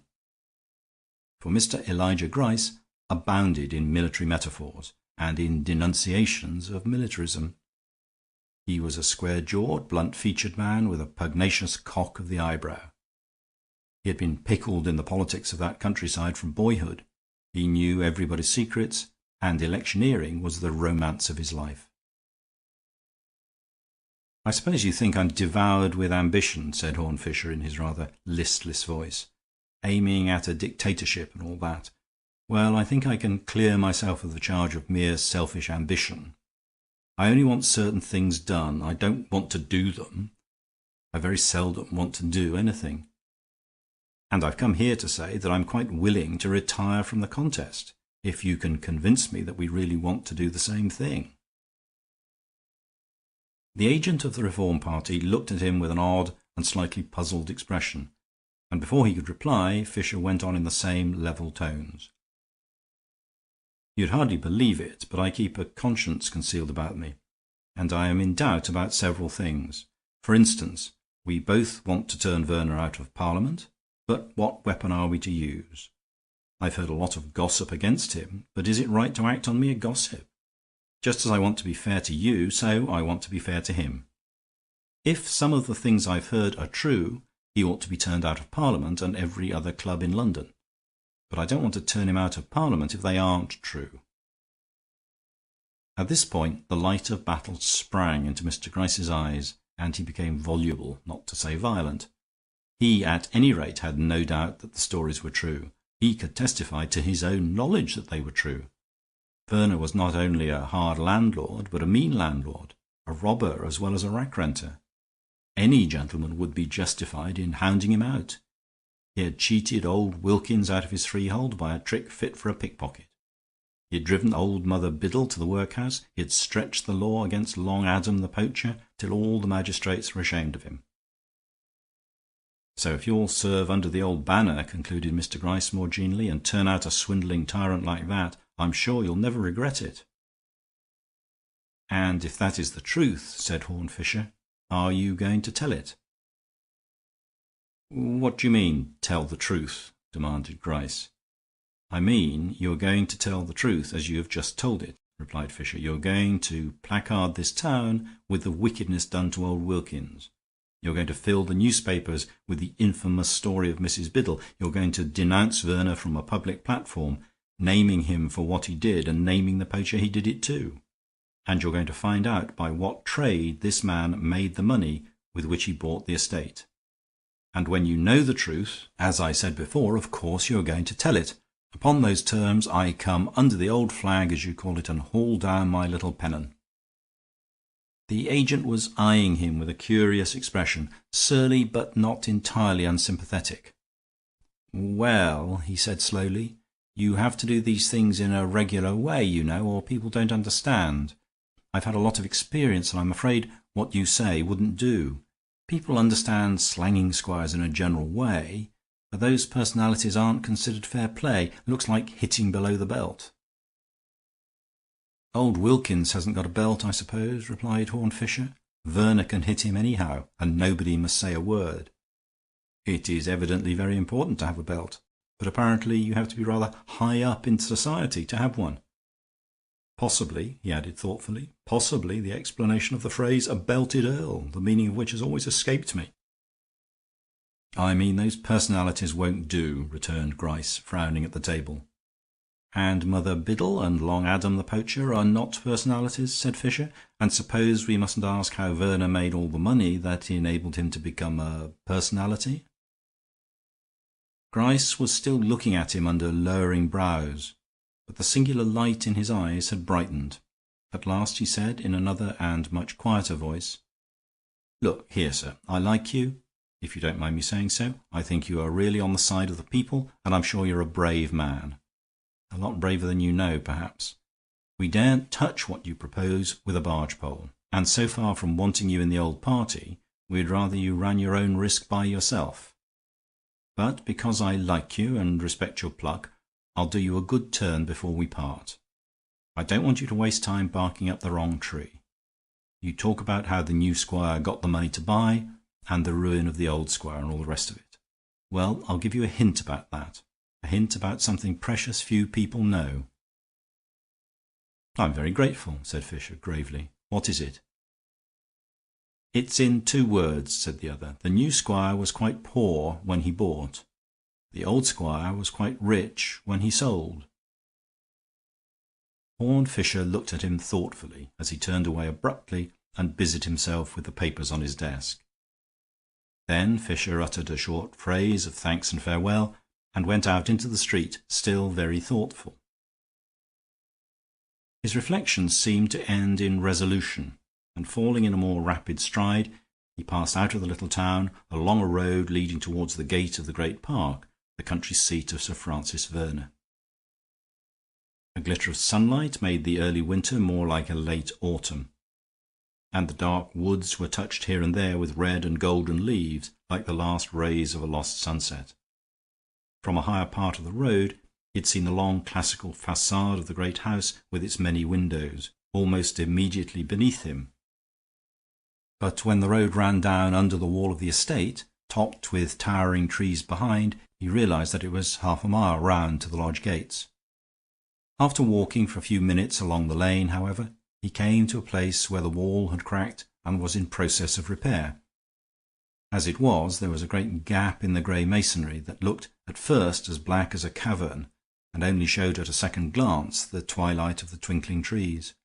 There was something fascinating about that unexpected gate, like the opening of a fairy tale. Horne Fisher had in him something of the aristocrat, which is very near to the anarchist. It was characteristic of him that he turned into this dark and irregular entry as casually as into his own front door, merely thinking that it would be a short cut to the house. He made his way through the dim wood for some distance, and with some difficulty, until there began to shine through the trees a level light in lines of silver, which he did not at first understand. The next moment he had come out into the daylight at the top of a steep bank, at the bottom of which a path ran round the rim of a large ornamental lake. The sheet of water which he had seen shimmering through the trees was of considerable extent, but was walled in on every side with woods which were not only dark but decidedly dismal. At one end of the path was a classical statue of some nameless nymph, and at the other end it was flanked by two classical urns, but the marble was weather-stained and streaked with green and grey. 100 other signs, smaller but more significant, told him that he had come on some outlying corner of the grounds, neglected and seldom visited. In the middle of the lake was what appeared to be an island, and on the island what appeared to be meant for a classical temple, not open like a temple of the winds, but with a blank wall between its Doric pillars. We may say it only seemed like an island because a second glance revealed a low causeway of flat stones running up to it from the shore and turning it into a peninsula. And certainly it only seemed like a temple, for nobody knew better than Horne Fisher that no god had ever dwelt in that shrine. That's what makes all this classical landscape gardening so desolate, he said to himself, more desolate than Stonehenge or the pyramids. We don't believe in Egyptian mythology, but the Egyptians did, and I suppose even the Druids believed in Druidism. But the 18th century gentlemen who built these temples didn't believe in Venus or Mercury any more than we do. That's why the reflection of those pale pillars in the lake is truly only the shadow of a shade. They were men of the age of reason. They who filled their gardens with these stone nymphs had less hope than any man in all history of really meeting a nymph in the forest. His monologue stopped abruptly with a sharp noise like a thundercrack that rolled in dreary echoes round the dismal mere. He knew at once what it was. Somebody had fired off a gun. But as to the meaning of it, he was momentarily staggered, and strange thoughts thronged into his mind. The next moment he laughed, for he saw lying a little way along the path below him the dead bird that the shot had brought down. At the same moment, however, he saw something else which interested him more. A ring of dense trees ran round the back of the island temple, framing the facade of it in dark foliage, and he could have sworn he saw a stir as of something moving among the leaves. The next moment his suspicion was confirmed, for a rather ragged figure came from under the shadow of the temple and began to move along the causeway that led to the bank. Even at that distance the figure was conspicuous by its great height, and Fisher could see that the man carried a gun under his arm. There came back into his memory at once the name Long Adam, the poacher. With the rapid sense of strategy he sometimes showed, Fisher sprang from the bank and raced round the lake to the head of the little pier of stones. If once a man reached the mainland, he could easily vanish into the woods. But when Fisher began to advance along the stones toward the island, the man was cornered in a blind alley and could only back toward the temple. Putting his broad shoulders against it, he stood as if at bay. He was a comparatively young man with fine lines in his lean face and a figure and a mop of ragged red hair. The look in his eyes might well have been disquieting to anyone left alone with him on an island in the middle of a lake. "Good morning," said Horne Fisher pleasantly. "I thought at first you were a murderer, but it seems unlikely somehow that the partridge rushed between us and died for love of me, like the heroines in the romances. So I suppose you're a poacher." "I suppose you would call me a poacher," answered the man, and his voice was something of a surprise, coming from such a scarecrow. It had that hard fastidiousness to be found in those who have made a fight for their own refinement among rough surroundings. "I consider I have a perfect right to shoot game in this place, but I am well aware that people of your sort take me for a thief, and I suppose you'll try to land me in jail." "There are preliminary difficulties," replied Fisher. "To begin with, the mistake is flattering, but I am not a gamekeeper. Still less am I 3 gamekeepers who would be, I imagine, about your fighting weight. But I confess I have another reason for not wanting to jail you." "And what is that?" asked the other. "Only that I quite agree with you," answered Fisher. "I don't exactly say you have a right to poach, but I never could see that it was as wrong as being a thief. It seems to me against the whole normal notion of property that a man should own something because it flies across his garden. He might as well own the wind or think he could write his name on a morning cloud. Besides, if we want poor people to respect property, we must give them some property to respect. You ought to have land of your own, and I'm going to give you some if I can." "Going to give me some land?" repeated Long Adam. "I apologize for addressing you as if you were a public meeting," said Fisher, "but I am an entirely new kind of public man who says the same thing in public and in private. I've said this to 100 huge meetings throughout the country, and I say it to you on this queer little island in this dismal pond. I would cut up a big estate like this into small estates for everybody, even for poachers. I would do in England as they did in Ireland. Buy the big men out, if possible, get them out anyhow. A man like you ought to have a little place of his own. I don't say you could keep pheasants, but you might keep chickens." The man stiffened suddenly, and he seemed at once to blanch and flame at the promise as if it were a threat. "Chickens?" he repeated, with a passion of contempt. "Why do you object?" asked the placid candidate. "Because keeping hens is rather a mild amusement for a poacher? What about poaching eggs?" "Because I am not a poacher," cried Adam in a rending voice that rang round the hollow shrines and urns like the echoes of his gun. "Because the partridge lying dead over there is my partridge. Because the land you are standing on is my land. Because my own land was only taken from me by a crime, and a worse crime than poaching. This has been a single estate for hundreds and hundreds of years, and if you or any meddlesome mountebank comes here and talks of cutting it up like a cake, if ever I hear a word more of you and your levelling lies—" "You seem to be a rather turbulent public," observed Horne Fisher. "But do go on. What will happen if I try to divide this estate decently among decent people?" The poacher had recovered a grim composure as he replied, "There will be no partridge to rush in between." With that he turned his back, evidently resolved to say no more, and walked past the temple to the extreme end of the islet, where he stood staring into the water. Fisher followed him, but when his repeated questions evoked no answer, turned back toward the shore. In doing so he took a second and closer look at the artificial temple, and noticed some curious things about it. Most of these theatrical things were as thin as theatrical scenery, and he expected the classic shrine to be a shallow thing, a mere shell or mask. But there was some substantial bulk of it behind, buried in the trees, which had a gray labyrinthian look, like serpents of stone, and lifted a load of leafy towers to the sky. But what arrested Fisher's eye was that in this bulk of gray and white stone behind there was a single door with great rusty bolts outside. The bolts, however, were not shot across so as to secure it.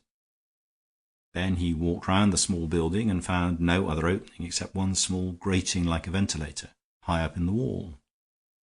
He retraced his steps thoughtfully along the causeway to the banks of the lake, and sat down on the stone steps between the 2 sculptured funeral urns. Then he lit a cigarette and smoked it in ruminant manner. Eventually he took out a notebook and wrote down various phrases, numbering and renumbering them till they stood in the following order. 1. Squire Hawker disliked his first wife. 2. He married his second wife for her money. 3. Long Adam says the estate is really his. 4. Long Adam hangs round the island temple, which looks like a prison. 5. Squire Hawker was not poor when he gave up the estate. 6. Verner was poor when he got the estate. He gazed at these notes with a gravity which gradually turned to a hard smile, threw away his cigarette, and resumed his search for a short cut to the great house. He soon picked up the path, which, winding among clipped hedges and flower beds, brought him in front of its long Palladian facade.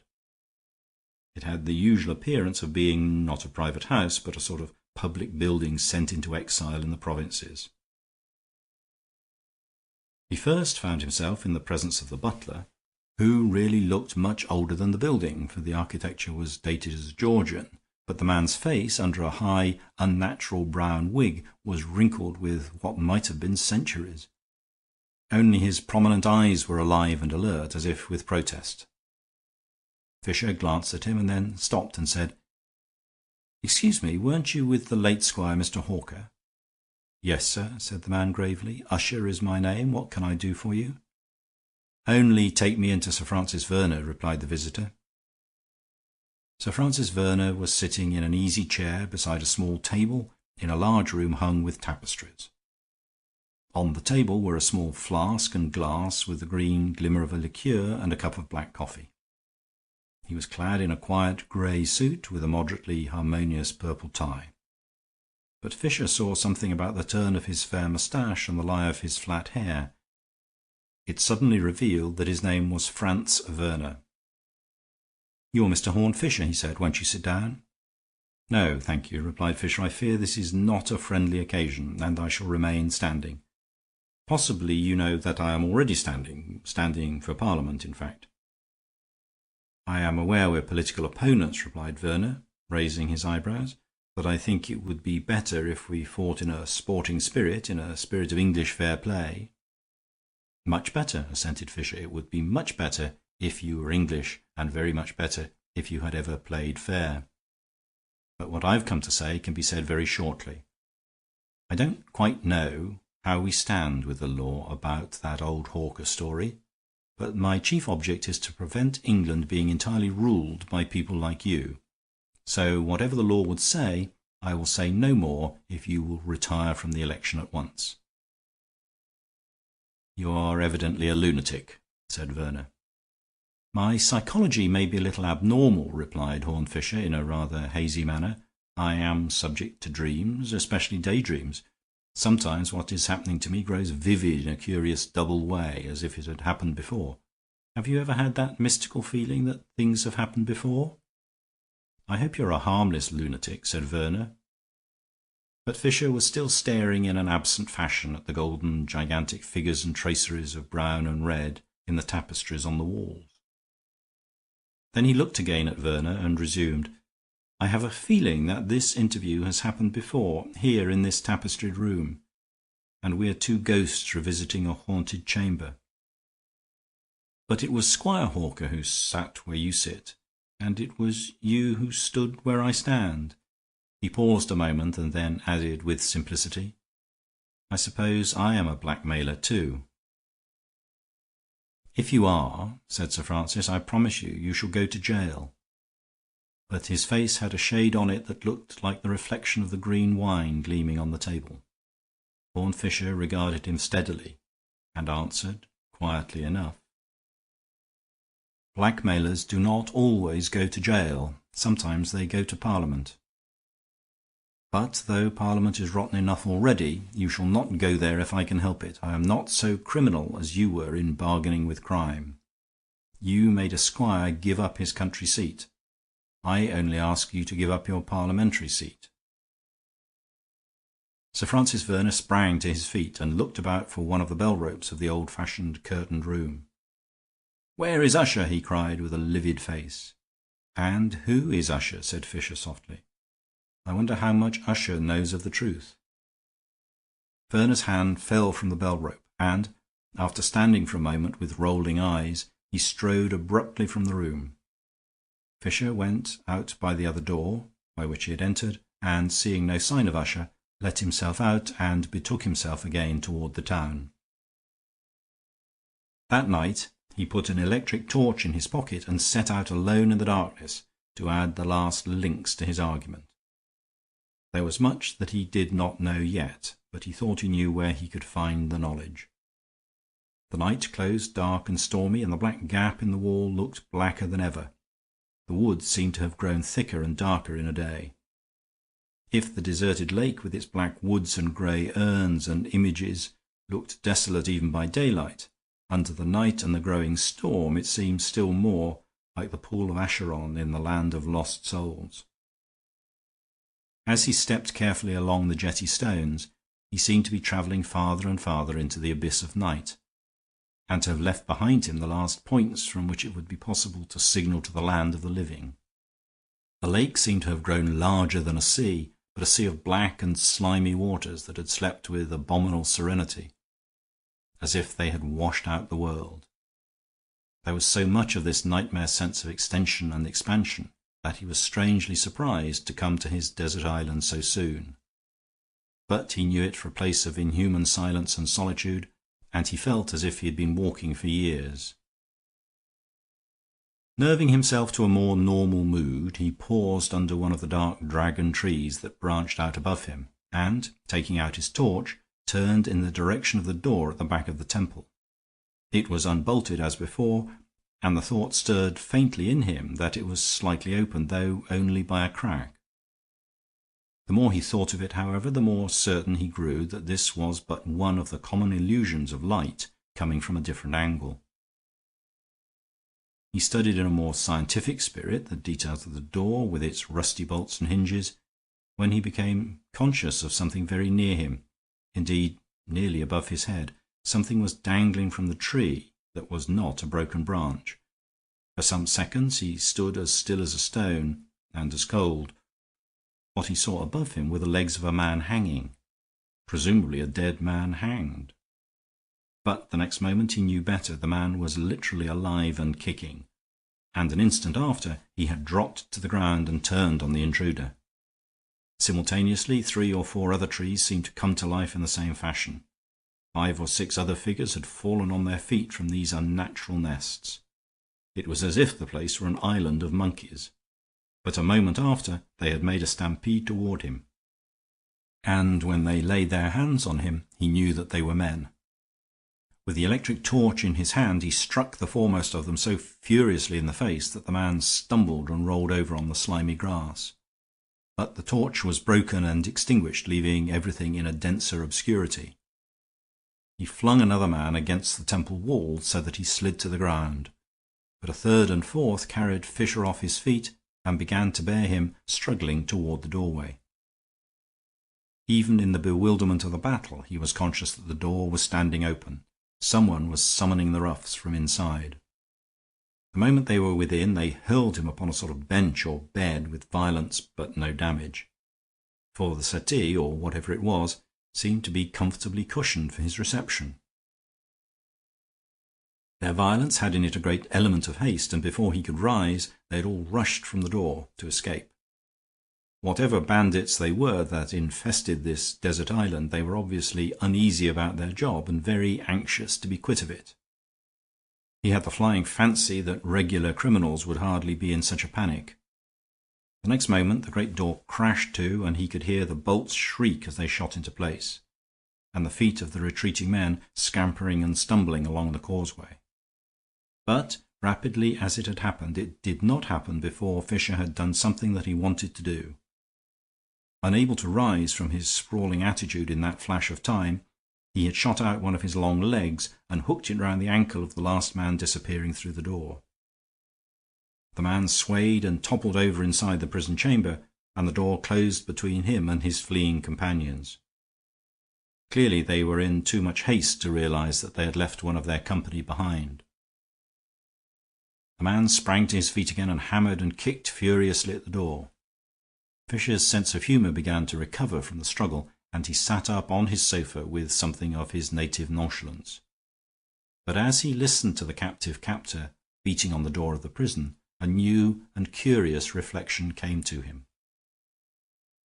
The natural course for a man thus wishing to attract his friend's attention would be to call out, to shout as well as kick. This man was making as much noise as he could with his feet and hands, but not a sound came from his throat, Why couldn't he speak? At first he thought the man might be gagged, which was manifestly absurd. Then his fancy fell back on the ugly idea that the man was dumb. He hardly knew why it was so ugly an idea, but it affected his imagination in a dark and disproportionate fashion. There seemed to be something creepy about the idea of being left in a dark room with a deaf mute. It was almost as if such a defect were a deformity. It was almost as if it went with other and worse deformities. It was as if the shape he could not trace in the darkness were some shape that could not see the sun. Then he had a flash of sanity and also of insight. The explanation was very simple, but rather interesting. Obviously, the man did not use his voice because he did not wish his voice to be recognized. He hoped to escape from that dark place before Fisher found out who he was. And who was he? One thing at least was clear. He was one or other of the 4 or 5 men with whom Fisher had already talked in these parts, and in the development of that strange story. "Now I wonder who you are," he said aloud with all his old lazy urbanity. "I suppose it's no use trying to throttle you in order to find out. It would be displeasing to pass the night with a corpse. Besides, I might be the corpse. I've got no matches, and I've smashed my torch, so I can only speculate. Who could you be now? Let us think." The man thus genially addressed had desisted from drumming on the door and retreated sullenly into a corner as Fisher continued to address him in a flowing monologue. "Probably you're the poacher who says he isn't a poacher. He says he's a landed proprietor, but he will permit me to inform him that, whatever he is, he's a fool. What hope can there ever be of a free peasantry in England if the peasants themselves are such snobs as to want to be gentlemen? How can we make a democracy with no democrats? As it is, you want to be a landlord, and so you consent to be a criminal. And in that, you know, you are rather like somebody else. And now I think of it, perhaps you are somebody else." There was a silence broken by breathing from the corner and the murmur of the rising storm that came in through the small grating above the man's head. Horne Fisher continued. "Are you only a servant, perhaps, that rather sinister old servant who was butler to Hawker and Verner? If so, you are certainly the only link between the two periods. But if so, why do you degrade yourself to serve this dirty foreigner, when you at least saw the last of a genuine national gentry? People like you are generally at least patriotic. Doesn't England mean anything to you, Mr. Usher? All of which eloquence is possibly wasted, as perhaps you're not Mr. Usher. More likely you're Verner himself. And it's no good wasting eloquence to make you ashamed of yourself, nor is it any good to curse you for corrupting England, nor are you the right person to curse. It is the English who deserve to be cursed and are cursed, because they allowed such vermin to crawl into the high places of their heroes and their kings. I won't dwell on the idea that you're Verner, or the throttling might begin after all. Is there anyone else you could be? Surely you're not some servant of the other rival organization. I can't believe you're Gryce the agent, and yet Gryce had a spark of the fanatic in his eye too, and men will do extraordinary things in these paltry feuds of politics. Or if not the servant, is it the... No, I can't believe it. Not the red blood of manhood and liberty, not the democratic ideal." He sprang up in excitement, and at the same moment a growl of thunder came through the grating beyond. A storm had broken, and with it a new light broke on his mind. There was something else that might happen in a moment. "Do you know what that means?" he cried. "It means that God himself may hold a candle to show me your infernal face." The next moment came a crash of thunder, but before the thunder a white light had filled the whole room for a single split second. Fisher had seen two things in front of him. One was the black and white pattern of the iron grating against the sky. The other was the face in the corner. It was the face of his brother. Nothing came from Horne Fisher's lips except a Christian name, which was followed by a silence more dreadful than the dark. At last the other figure stirred and sprang up, and the voice of Harry Fisher was heard for the first time in that horrible room. "You've seen me, I suppose," he said, "and we may as well have a light now. You could have turned it on at any time if you had found the switch." He pressed a button in the wall, and all the details of that room sprang into something stronger than daylight. Indeed, the details were so unexpected that for a moment they turned the captive's rocking mind from the last personal revelation. The room, so far from being a dungeon cell, was more like a drawing room, even a lady's drawing room, except for some boxes of cigars and bottles of wine that were stacked with books and magazines on a side table. A second glance showed him that the more masculine fittings were quite recent, and that the more feminine background was quite old. His eye caught a strip of faded tapestry, which startled him into speech, to the momentary oblivion of bigger matters. "This place was furnished from the great house," he said. "Yes," replied the other, "and I think you know why." "I think I do," said Horne Fisher, "and before I go on to more extraordinary things I will say what I think. Squire Hawker played both the bigamist and the bandit. His first wife was not dead when he married the Jewess. She was imprisoned on this island. She bore him a child here, who now haunts his birthplace under the name of Long Adam. A bankruptcy company promoter named Werner discovered the secret and blackmailed the squire into surrendering the estate. That's all quite clear and very easy. And now let me go on to something more difficult. And that is for you to explain what the devil you are doing kidnapping your born brother." After a pause, Henry Fisher answered, "I suppose you didn't expect to see me," he said, "but after all, what could you expect?" "I'm afraid I don't follow," said Horne Fisher. "I mean, what else could you expect after making such a muck of it?" said his brother sulkily. "We all thought you were so clever. How could we know you were going to be, well, really such a rotten failure?" "This is rather curious," said the candidate, frowning. "Without vanity, I was not under the impression that my candidature was a failure. All the big meetings were successful, and crowds of people have promised me votes." "I should jolly well think they had," said Henry grimly. "You've made a landslide with your confounded acres and a cow, and Werner can hardly get a vote anywhere. Oh, it's too rotten for anything." "What on earth do you mean?" "Why, you lunatic," cried Henry, in tones of ringing sincerity, "you don't suppose you were meant to win the seat, do you? Oh, it's too childish. I tell you, Werner's got to get in. Of course he's got to get in. He's to have the Exchequer next session, and there's the Egyptian loan, and Lord knows what else. We only wanted you to split the Reform vote, because accidents might happen after Hughes had made a score at Barkington." "I see," said Fisher. "And you, I think, are a pillar and ornament of the Reform party? As you say, I am not clever." The appeal to party loyalty fell on deaf ears, for the pillar of Reform was brooding on other things. At last he said in a more troubled voice, "I didn't want you to catch me. I knew it would be a shock, but I tell you what, you never would have caught me if I hadn't come here myself to see they didn't ill-treat you and to make sure everything was as comfortable as it could be." There was even a sort of break in his voice as he added, "I got those cigars because I knew you liked them." Emotions are queer things, and the idiocy of this concession suddenly softened Horne Fisher like an unfathomable pathos. "Never mind, old chap," he said. "We'll say no more about it. I'll admit that you're really as kind-hearted and affectionate a scoundrel and hypocrite as ever sold himself to ruin his country. There, I can't say handsomer than that. Thank you for the cigars, old man. I'll have one if you don't mind."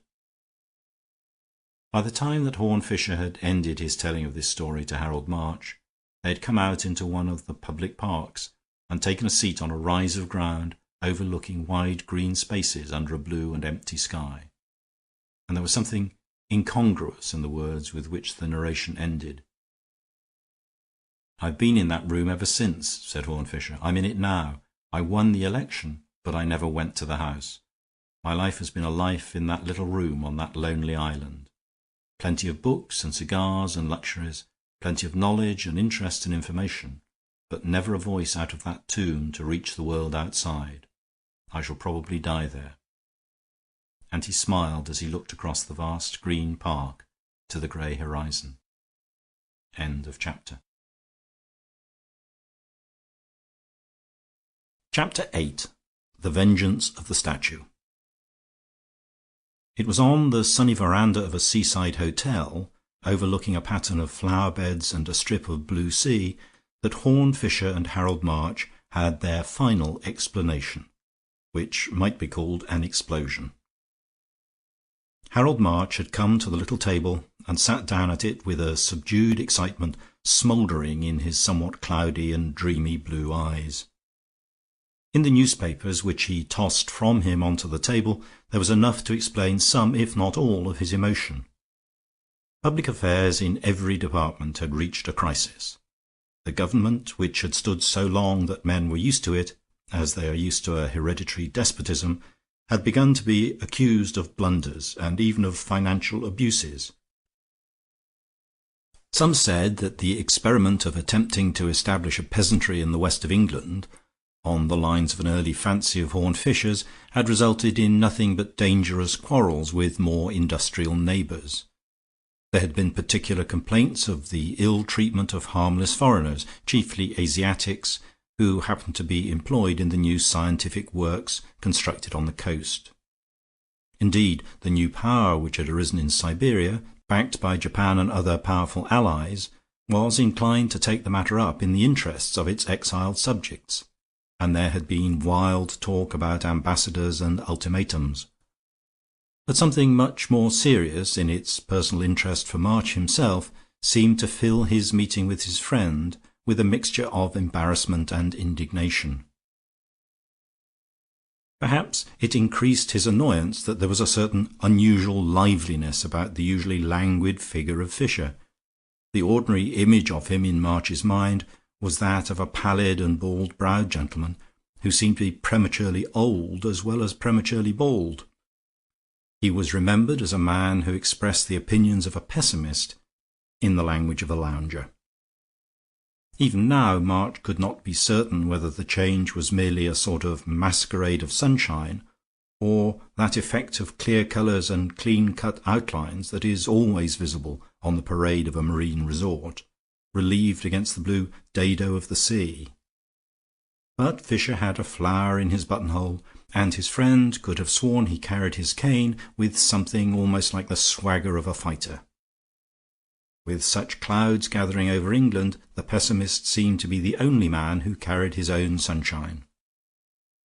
"Look here," said Harold March abruptly, "you've been no end of a friend to me, and I never was so proud of a friendship before. But there's something I must get off my chest. The more I found out, the less I understood how you could stand it, and I tell you I'm going to stand it no longer." Horne Fisher gazed across at him gravely and attentively, but rather as if he were a long way off. "You know, I always liked you," said Fisher quietly, "but I also respect you, which is not always the same thing. You may possibly guess that I like a good many people I don't respect.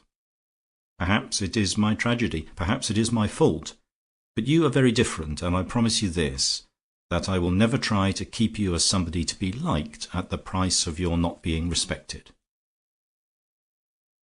"I know you're magnanimous," said March, after a silence, "and yet you tolerate and perpetuate everything that is mean."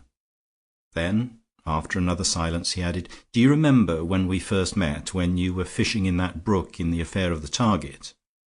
And do you remember you said that, after all, it might do no harm if I could blow the whole tangle of this society to hell with dynamite?" "Yes, and what of that?" asked Fisher. "Only that I'm going to blow it to hell with dynamite," said Harold March. "And I think it right to give you fair warning. For a long time I didn't believe things were as bad as you said they were, but I never felt as if I could have bottled up what you knew, supposing you really knew it. Well, the long and the short of it is that I've got a conscience, and now, at last, I've also got a chance. I've been put in charge of a big independent paper with a free hand, and we're going to open a cannonade on corruption."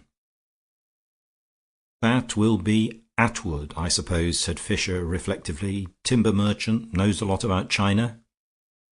"He knows a lot about England," said March doggedly, "and now I know it too. We're not going to hush it up any longer.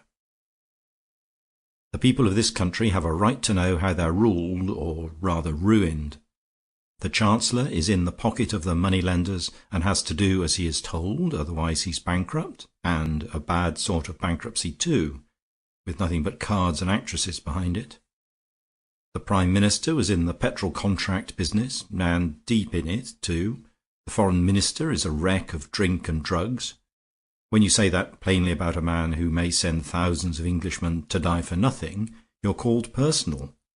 If a poor engine driver gets drunk and sends 30 or 40 people to death, nobody complains of the exposure being personal. The engine driver is not a person.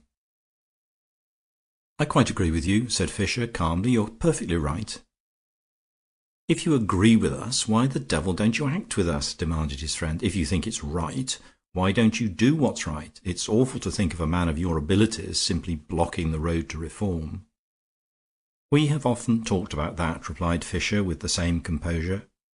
"The Prime Minister is my father's friend, the Foreign Minister married my sister, the Chancellor of the Exchequer is my first cousin.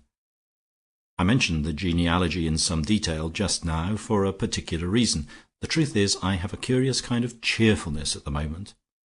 It isn't altogether the sun and the sea, sir. I'm enjoying an emotion that is entirely new to me, a happy sensation I never remember having had before." "What the devil do you mean?" "I'm feeling proud of my family," said Horne Fisher. Harold March stared at him with round blue eyes, and seemed too much mystified even to ask a question. Fisher leaned back in his chair in his lazy fashion, and smiled as he continued. "Look here, my dear fellow, let me ask a question in turn. You imply that I have always known these things about my unfortunate kinsman. So I have. Do you suppose that Attwood hasn't always known them? Do you suppose he hasn't always known you as an honest man who would say these things when he got a chance? Why does Attwood unmuzzle you like a dog at this moment, after all these years? I know why he does. I know a good many things, far too many things. And therefore, as I have the honour to remark, I am proud of my family at last." "But why?" repeated March, rather feebly. "I am proud of the Chancellor because he gambled, and the Foreign Minister because he drank, and the Prime Minister because he took a commission on a contract," said Fisher, firmly. "I am proud of them because they did these things, and can be denounced for them, and know they can be denounced for them, and are standing firm for all that. I take off my hat to them because they are defying blackmail, and refusing to smash their country to save themselves. I salute them as if they were going to die on the battlefield." After a pause he continued, "And it will be a battlefield too, and not a metaphorical one. We have yielded to foreign financiers so long that now it is war or ruin. Even the people, even the country people, are beginning to suspect that they are being ruined. That is the meaning of the regrettable incidents in the newspapers." "The meaning of the outrages on Orientals?" asked March. "The meaning of the outrages on Orientals," replied Fisher, "is that the financiers have introduced Chinese labour into this country with the deliberate intention of reducing workmen and peasants to starvation. Our unhappy politicians have made concession after concession, and now they're asking concessions which amount to our ordering a massacre of our own poor. If we do not fight now, we shall never fight again. They will have put England in an economic position of starving in a week. But we are going to fight now. I shouldn't wonder if there were an ultimatum in a week and an invasion in a fortnight. All the past corruption and cowardice is hampering us, of course. The West Country is pretty stormy and doubtful, even in a military sense, and the Irish regiments there that are supposed to support us by the new treaty are pretty well in mutiny, for, of course, this infernal coolie capitalism is being pushed in Ireland too. But it's to stop now, and if the government message of reassurance gets through to them in time, they may turn up after all by the time the enemy lands. For my poor old gang is going to stand to its guns at last. Of course, it's only natural that when they have been whitewashed for half a century as paragons, their sins should come back on them at the very moment when they are behaving like men for the first time in their lives. Well, I tell you, March, I know them inside out, and I know they are behaving like heroes. Every man of them ought to have a statue, and on the pedestal words like those of the noblest ruffian of the Revolution: Que mon nom soit flétri, que la France soit libre. Good God, cried March, shall we never get to the bottom of your mines and countermines? After a silence, Fisher answered in a lower voice, looking his friend in the eyes. "Did you think there was nothing but evil at the bottom of them?" he asked gently. "Did you think I had found nothing but filth in the deep seas into which fate has thrown me? Believe me, you never know the best about men till you know the worst about them. It does not dispose of their strange human souls to know that they were exhibited to the world as impossibly impeccable waxworks, who never looked after a woman or knew the meaning of a bribe. Even in a palace life can be lived well, and even in Parliament life can be lived with occasional efforts to live it well. I tell you it is as true of these rich fools and rascals as it is true of every poor footpad and pickpocket, that only God knows how good they have tried to be. God alone knows what the conscience can survive, or how a man who has lost his honour will still try to save his soul." There was another silence, and March sat staring at the table and Fisher at the sea. Then Fisher suddenly sprang to his feet and caught up his hat and stick with all his new alertness and even pugnacity. "Look here, old fellow," he cried, "let us make a bargain. Before you open up your campaign for Atwood, come down and stay with us for 1 week to hear what we're really doing. I mean with the faithful few, formerly known as the old gang, occasionally to be described as the low lot. There are really only 5 of us that are quite fixed and organizing the national defense, and we're living like a garrison in a sort of broken down hotel in Kent. Come and see what we're really doing and what there is to be done, and do us justice. And after that, with unalterable love and affection for you, publish and be damned." Thus it came about that in the last week before the war, when events moved most rapidly, Harold March found himself one of a sort of small house party of the people he was proposing to denounce. They were living simply enough, for people with their tastes, in an old brown brick inn faced with ivy and surrounded by rather dismal gardens.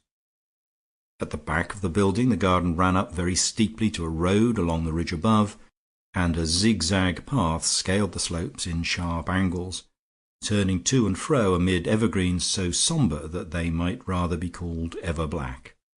Here and there up the slope were statues having all the cold monstrosity of such minor ornaments of the 18th century, and a whole row of them ran as on a terrace along the last bank at the bottom, opposite the back door.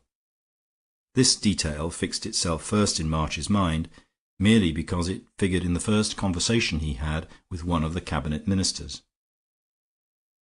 The cabinet ministers were rather older than he had expected to find them. The Prime Minister no longer looked like a boy, though he still looked a little like a baby. But it was one of those old and venerable babies, and the baby had soft grey hair. Everything about him was soft, to his speech and his way of walking, but over and above that his chief function seemed to be sleep. People left alone with him got so used to his eyes being closed that they were almost startled when they realized in the stillness that the eyes were wide open and even watching. One thing at least would always make the old gentleman open his eyes. The one thing he really cared for in this world was his hobby of armoured weapons, especially Eastern weapons, and he would talk for hours about Damascus blades and Arab swordsmanship. Lord James Herries, the Chancellor of the Exchequer, was a short, dark, sturdy man with a very sallow face and a very sullen manner, which contrasted with the gorgeous flower in his buttonhole and his festive trick of being always slightly overdressed. It was something of a euphemism to call him a well-known man about town. There was perhaps more mystery in the question of how a man who lived for pleasure seemed to get so little pleasure out of it. Sir David Archer, the Foreign Secretary, was the only one of them who was a self-made man, and the only one of them who looked like an aristocrat. He was tall and thin and very handsome, with a grizzled beard. His grey hair was very curly, and even rose in front into rebellious ringlets that seemed, to the fanciful, to tremble like the antennae of some giant insect, or to stir sympathetically with the restless tufted eyebrows over his rather haggard eyes. For the Foreign Secretary made no secret of his somewhat nervous condition, whatever might be the cause of it. "Do you know that mood when one could scream because a mat is crooked?" he said to March, as they walked up and down in the back garden below the line of dingy statues. "Women get into it when they've worked too hard, and I've been working pretty hard lately, of course. Drives me mad when Herries will wear his hat a little crooked. Habit of looking like a gay dog. Sometime I swear I'll knock it off. That statue of Britannia over there isn't quite straight. It sticks forward a bit, as if the lady were going to topple over. The damned thing is that it doesn't topple over and be done with it. See, it's clamped with an iron prop. Don't be surprised if I get up in the middle of the night to hike it down." They paced the path for a few moments in silence, and then he continued, "It's odd those little things seem specially big when there are bigger things to worry about. We'd better go in and do some work." Horne Fisher evidently allowed for all the neurotic possibilities of Archer and the dissipated habits of Herries, and whatever his faith in their present firmness, did not unduly tax their time and attention, even in the case of the Prime Minister. He had got the consent of the latter finally to the committing of the important documents, with the orders to the Western armies, to the care of a less conspicuous and more solid person, an uncle of his named Horne Hewitt, a rather colourless country squire who had been a good soldier and was the military adviser of the committee.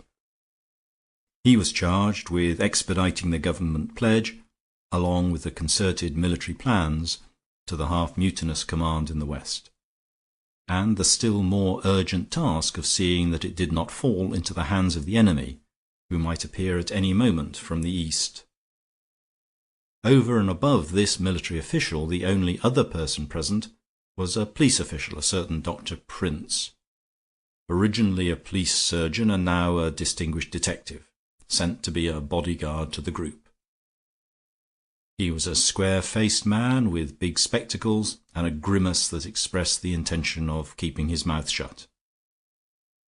Nobody else shared their captivity except the hotel proprietor, a crusty Kentish man with a crab-apple face, one or two of his servants, and another servant privately attached to Lord James Herries. He was a young Scotchman named Campbell, who looked much more distinguished than his bilious-looking master, having chestnut hair and a long saturnine face, with large but fine features. He was probably the only really efficient person in the house. After about 4 days of the informal council, March had come to feel a sort of grotesque sublimity about these dubious figures, defiant in the twilight of danger, as if they were hunchbacks and cripples left alone to defend a town.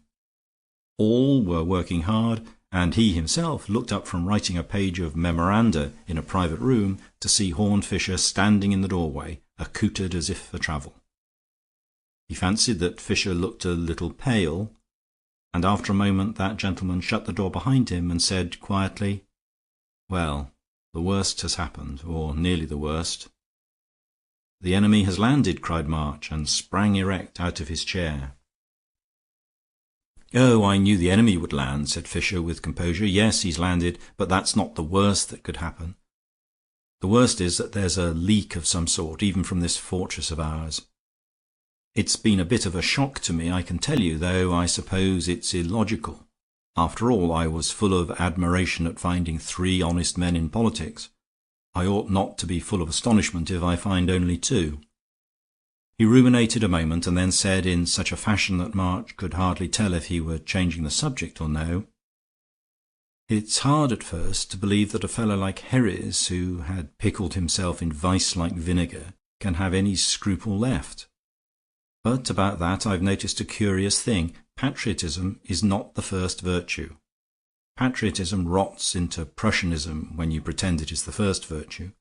But patriotism is sometimes the last virtue. A man will swindle or seduce who will not sell his country. But who knows?" "But what is to be done?" cried March indignantly. "My uncle has the papers safe enough," replied Fisher, "and is sending them west tonight. but somebody is trying to get at them from outside, I fear with the assistance of somebody inside. All I can do at present is to try to head off the man outside, and I must get away now and do it. I shall be back in about 24 hours. While I'm away, I want you to keep an eye on these people and find out what you can. Au revoir." He vanished down the stairs, and from the window March could see him mount a motorcycle and trail away toward the neighbouring town. On the following morning March was sitting in the window seat of the old inn parlour, which was oak-panelled and ordinarily rather dark, but on that occasion it was full of the white light of a curiously clear morning.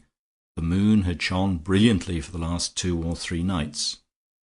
He was himself somewhat in shadow in the corner of the window seat, and Lord James Herries, coming in hastily from the garden behind, did not see him.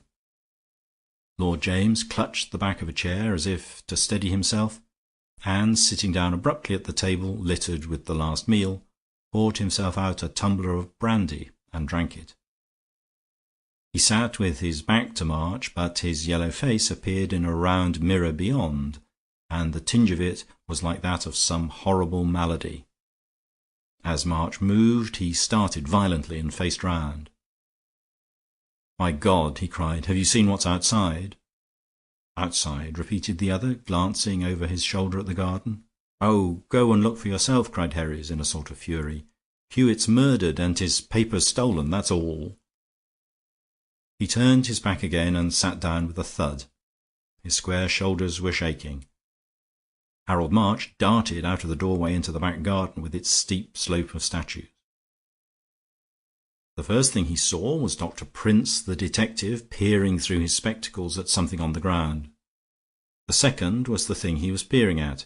Even after the sensational news he had heard inside, the sight was something of a sensation.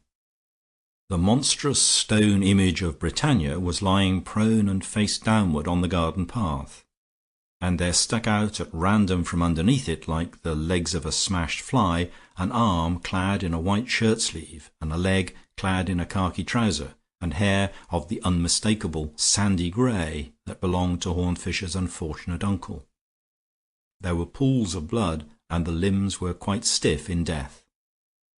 "Couldn't this have been an accident?" said March, finding words at last. "Look for yourself, I say," repeated the harsh voice of Herries, who had followed him with restless movements out of the door. "The papers are gone, I tell you. The fellow tore the coat off the corpse and cut the papers out of the inner pocket. There's the coat over there on the bank, with a great slash in it." "But wait a minute," said the detective, Prince, quietly. "In that case there seems to be something of a mystery. A murderer might somehow have managed to throw the statue down on him, as he seems to have done, but I bet he couldn't easily have lifted it up again. I've tried, and I'm sure it would want 3 men at least. Yet we must suppose, on that theory, that the murderer first knocked him down as he walked past, using the statue as a stone club, then lifted it up again, took him out and deprived him of his coat, then put him back again in the posture of death, and neatly replaced the statue. I tell you it's physically impossible. And how else could he have unclothed a man covered with that stone monument?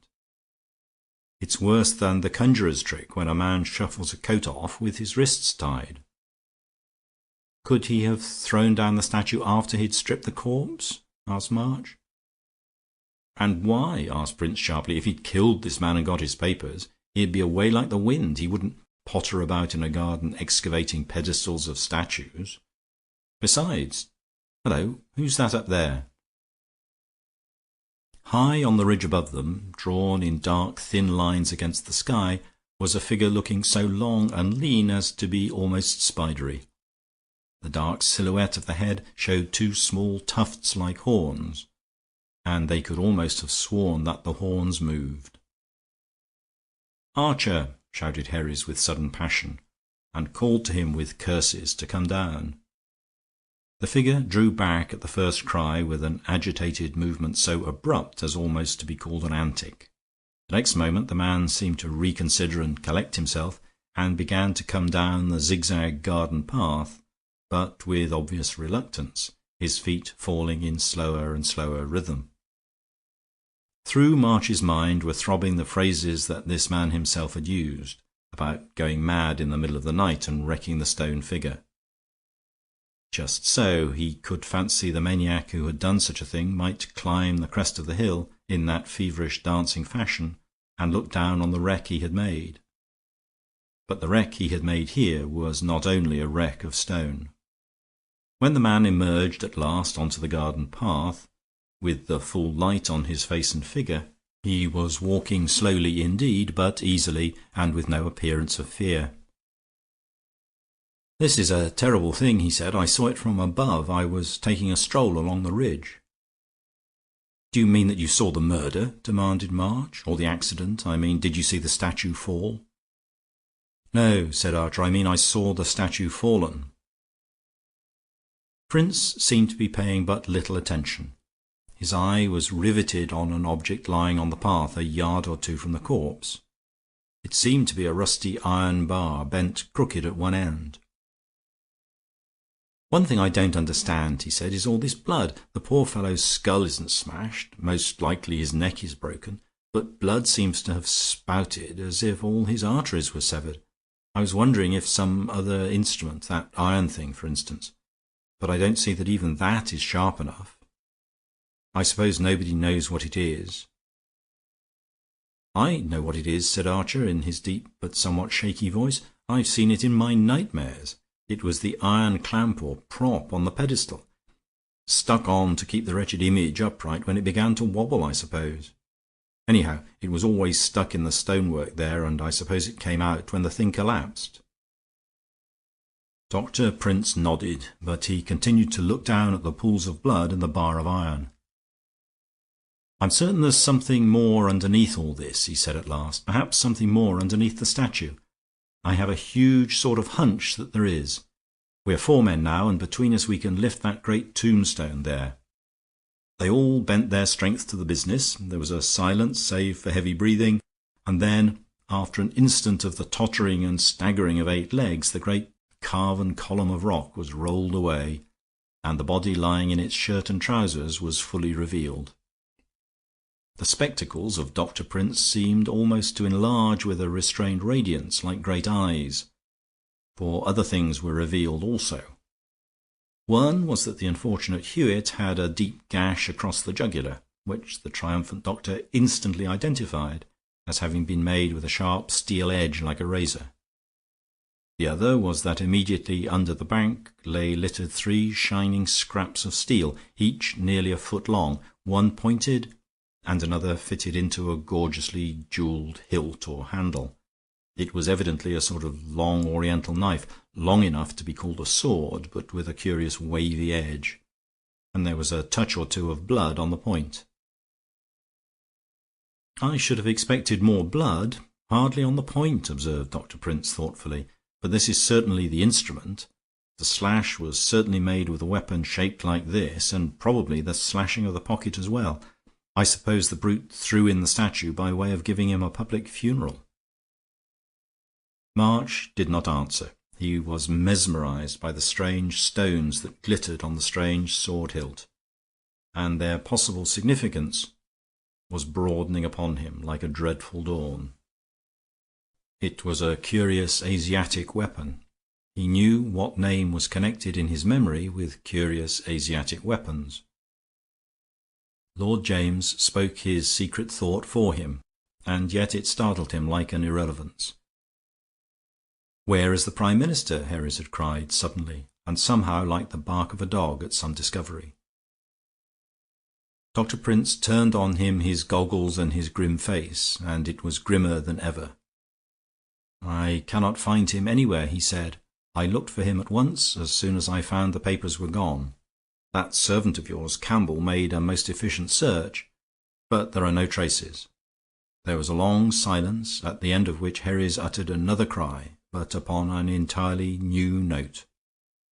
"Well, you needn't look for him any longer," he said, "for here he comes, along with your friend Fisher. They look as if they'd been for a little walking tour." The 2 figures approaching up the path were, indeed, those of Fisher, splashed with the mire of travel and carrying a scratch like that of a bramble across one side of his bald forehead, and of the great grey-haired statesman who looked like a baby and was interested in Eastern swords and swordsmanship. But beyond this bodily recognition, March could make neither head nor tail of their presence or demeanour, which seemed to give a final touch of nonsense to the whole nightmare. The more closely he watched them, as they stood listening to the revelations of the detective, the more puzzled he was by their attitude. Fisher seemed grieved by the death of his uncle, but hardly shocked at it. The other man seemed almost openly thinking about something else, and neither had anything to suggest about a further pursuit of the fugitive spy and murderer, in spite of the prodigious importance of the documents he had stolen. When the detective had gone off to busy himself with that department of the business, to telephone and write his report, when Herries had gone back, probably to the brandy bottle, and the Prime Minister had blandly sauntered away toward a comfortable armchair in another part of the garden, Horne Fisher spoke directly to Harold March. "My friend," he said, "I want you to come with me at once. There is no one else I can trust so much as that. The journey will take us most of the day, and the chief business cannot be done till nightfall. So we can talk things over thoroughly on the way. But I want you to be with me, for I rather think it is my hour." March and Fisher both had motor bicycles, and the first half of their day's journey consisted in coasting eastward amid the unconversational noise of those uncomfortable machines. But when they came out beyond Canterbury into the flats of eastern Kent, Fisher stopped at a pleasant little public house beside a sleepy stream, and they sat down to eat and to drink and to speak almost for the first time. It was a brilliant afternoon, birds were singing in the wood behind, and the sun shone full on their ale bench and table. But the face of Fisher in the strong sunlight had a gravity never seen on it before. "Before we go any farther," he said, "there is something you ought to know. You and I have seen some mysterious things and got to the bottom of them before now, and it's only right that you should get to the bottom of this one. But in dealing with the death of my uncle, I must begin at the other end from where our old detective yarns began. I will give you the steps of deduction presently if you want to listen to them, but I did not reach the truth of this by steps of deduction.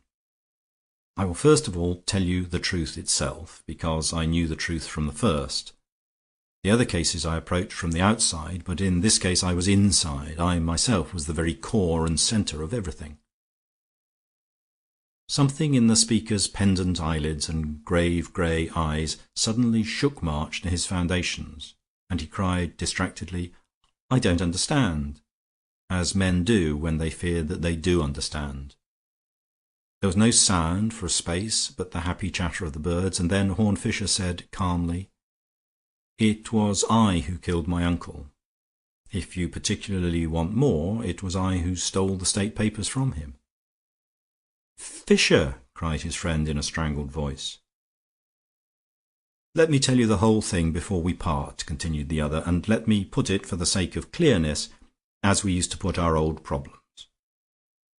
Now, there are two things that are puzzling people about that problem, aren't there? The first is how the murderer managed to slip off the dead man's coat when he was already pinned to the ground with that stone incubus. The other, which is much smaller and less puzzling, is the fact of the sword that cut his throat being slightly stained at the point, instead of a good deal more stained at the edge. Well, I can dispose of the first question easily. Horne Hewitt took off his coat before he was killed. I might say he took off his coat to be killed." "Do you call that an explanation?" exclaimed March. "The words seem more meaningless than the facts." "Well, let us go on to the other facts," continued Fisher equably.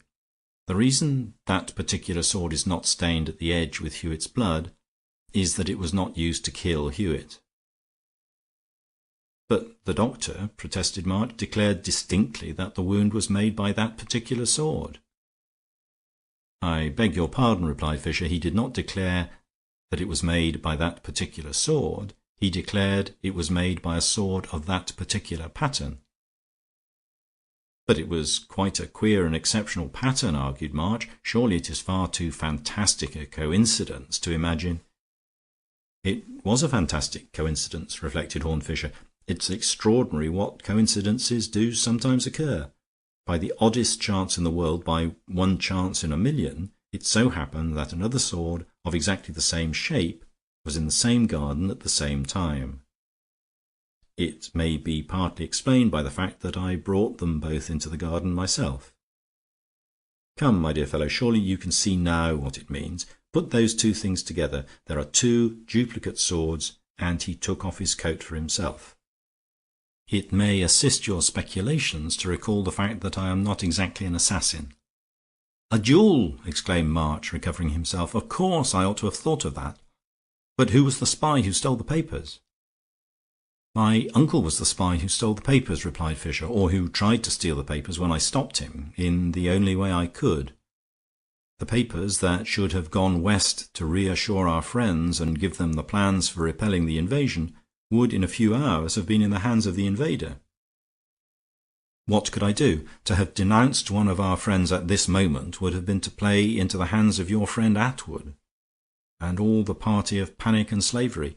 Beside, it may be that a man over 40 has a subconscious desire to die as he has lived, and that I wanted, in a sense, to carry my secrets to the grave. Perhaps a hobby hardens with age, and my hobby has been silence. Perhaps I feel that I have killed my mother's brother, but I have saved my mother's name. Anyhow, I chose a time when I knew you were all asleep, and he was walking alone in the garden. I saw all the stone statues standing in the moonlight, and I myself was like one of those stone statues walking. In a voice that was not my own, I told him of his treason and demanded the papers. And when he refused, I forced him to take one of the two swords. The swords were among some specimens sent down here for the Prime Minister's inspection. He's a collector, you know. They were the only equal weapons I could find. To cut an ugly tale short, we fought there on the patch in front of the Britannia statue. He was a man of great strength, but I had somewhat the advantage in skill. His sword grazed my forehead almost at the moment when mine sank into the joint in his neck. He fell against the statue like Caesar against Pompey's, hanging on to the iron rail. His sword was already broken. When I saw the blood from that deadly wound, everything else went from me. I dropped my sword and ran as if to lift him up. As I bent toward him, something happened too quick for me to follow. I do not know whether the iron bar was rotted with rust and came away in his hand, or whether he rent it out of the rock with his ape-like strength. But the thing was in his hand, and with his dying energies he swung it over my head as I knelt there unarmed beside him. I looked up wildly to avoid the blow, and saw above us the great bulk of Britannia leaning outward like the figurehead of a ship. The next instant I saw it was leaning an inch or two more than usual, and all the skies with their outstanding stars seemed to be leaning with it. For the third second it was as if the skies fell, and in the fourth I was standing in the quiet garden, looking down on that flat ruin of stone and bone which you were looking at today. He had plucked out the last prop that held up the British goddess, and she had fallen and crushed the traitor in her fall. I turned and darted for the coat which I knew to contain the package, ripped it up with my sword, and raced up the garden path to where my motor bike was waiting on the road above. I had every reason for haste, but I fled without looking back at the statue and the body. And I think the thing I fled from was the sight of that appalling allegory. Then I did the rest of what I had to do. All through the night and into the daybreak and the daylight I went humming through the villages and markets of South England like a travelling bullet, till I came to the headquarters in the west where the trouble was. I was just in time. I was able to placard the place, so to speak, with the news that the government had not betrayed them, and that they would find supports if they would push eastward against the enemy. There's no time to tell you all that happened, but I tell you it was the day of my life, a triumph like a torchlight procession, with torchlights that might have been firebrands. The mutinies simmered down, the men of Somerset and the western counties came pouring into the marketplaces, the men who died with Arthur and stood firm with Alfred. The Irish regiments rallied to them after a scene like a riot, and marched eastward out of the town singing Fenian songs. There was all that is not understood about the dark laughter of that people, in the delight with which, even when marching with the English to the defence of England, They shouted at the tops of their voices, "High upon the gallows tree stood the noble-hearted three, with England's cruel cord about them cast." However, the chorus was "God Save Ireland," and we could all have sung that just then in one sense or another. But there was another side to my mission. I carried the plans of the defense, and to a great extent, luckily, the plans of the invasion also. I won't worry you with strategics, but we knew where the enemy had pushed forward the great battery that covered all his movements. And though our friends from the west could hardly arrive in time to intercept the main movement, they might get within long artillery range of the battery and shell it, if they only knew exactly where it was. They could hardly tell that unless somebody round about here sent up some sort of signal. But somehow I rather fancy that somebody will. With that he got up from the table, and they remounted their machines and went eastward into the advancing twilight of evening. The levels of the landscape were repeated in flat strips of floating cloud, and the last colours of day clung to the circle of the horizon. Receding farther and farther behind them was the semicircle of the last hills, and it was quite suddenly that they saw afar off the dim line of the sea. It was not a strip of bright blue as they had seen it from the sunny veranda, but of a sinister and smoky violet, a tint that seemed ominous and dark. Here Horne Fisher dismounted once more. "We must walk the rest of the way," he said, "and the last bit of all I must walk alone." He bent down and began to unstrap something from his bicycle. It was something that had puzzled his companion all the way, in spite of what held him to more interesting riddles. It appeared to be several lengths of pole strapped together and wrapped up in paper. Fisher took it under his arm and began to pick his way across the turf. The ground was growing more tumbled and irregular as he was walking toward a mass of thickets and small woods. Night grew darker every moment. "We must not talk any more," said Fisher. "I shall whisper to you when you are to halt. Don't try to follow me then, for it will only spoil the show. One man can barely crawl safely to the spot, and two would certainly be caught." "I would follow you anywhere," replied March, "but I would halt too, if that is better." "I know you would," said his friend in a low voice. "Perhaps you're the only man I ever quite trusted in this world." A few paces farther on they came to the end of a great ridge or mound looking monstrous against the dim sky, and Fisher stopped with a gesture. He caught his companion's hand and wrung it with a violent tenderness, and then darted forward into the darkness. March could faintly see his figure crawling along under the shadow of the ridge. Then he lost sight of it, and then he saw it again standing on another mound 200 yards away. Beside him stood a singular erection made apparently of two rods. He bent over it, and there was the flare of a light.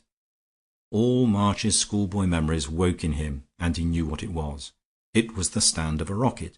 The confused, incongruous memories still possessed him up to the very last moment of a fierce but familiar sound.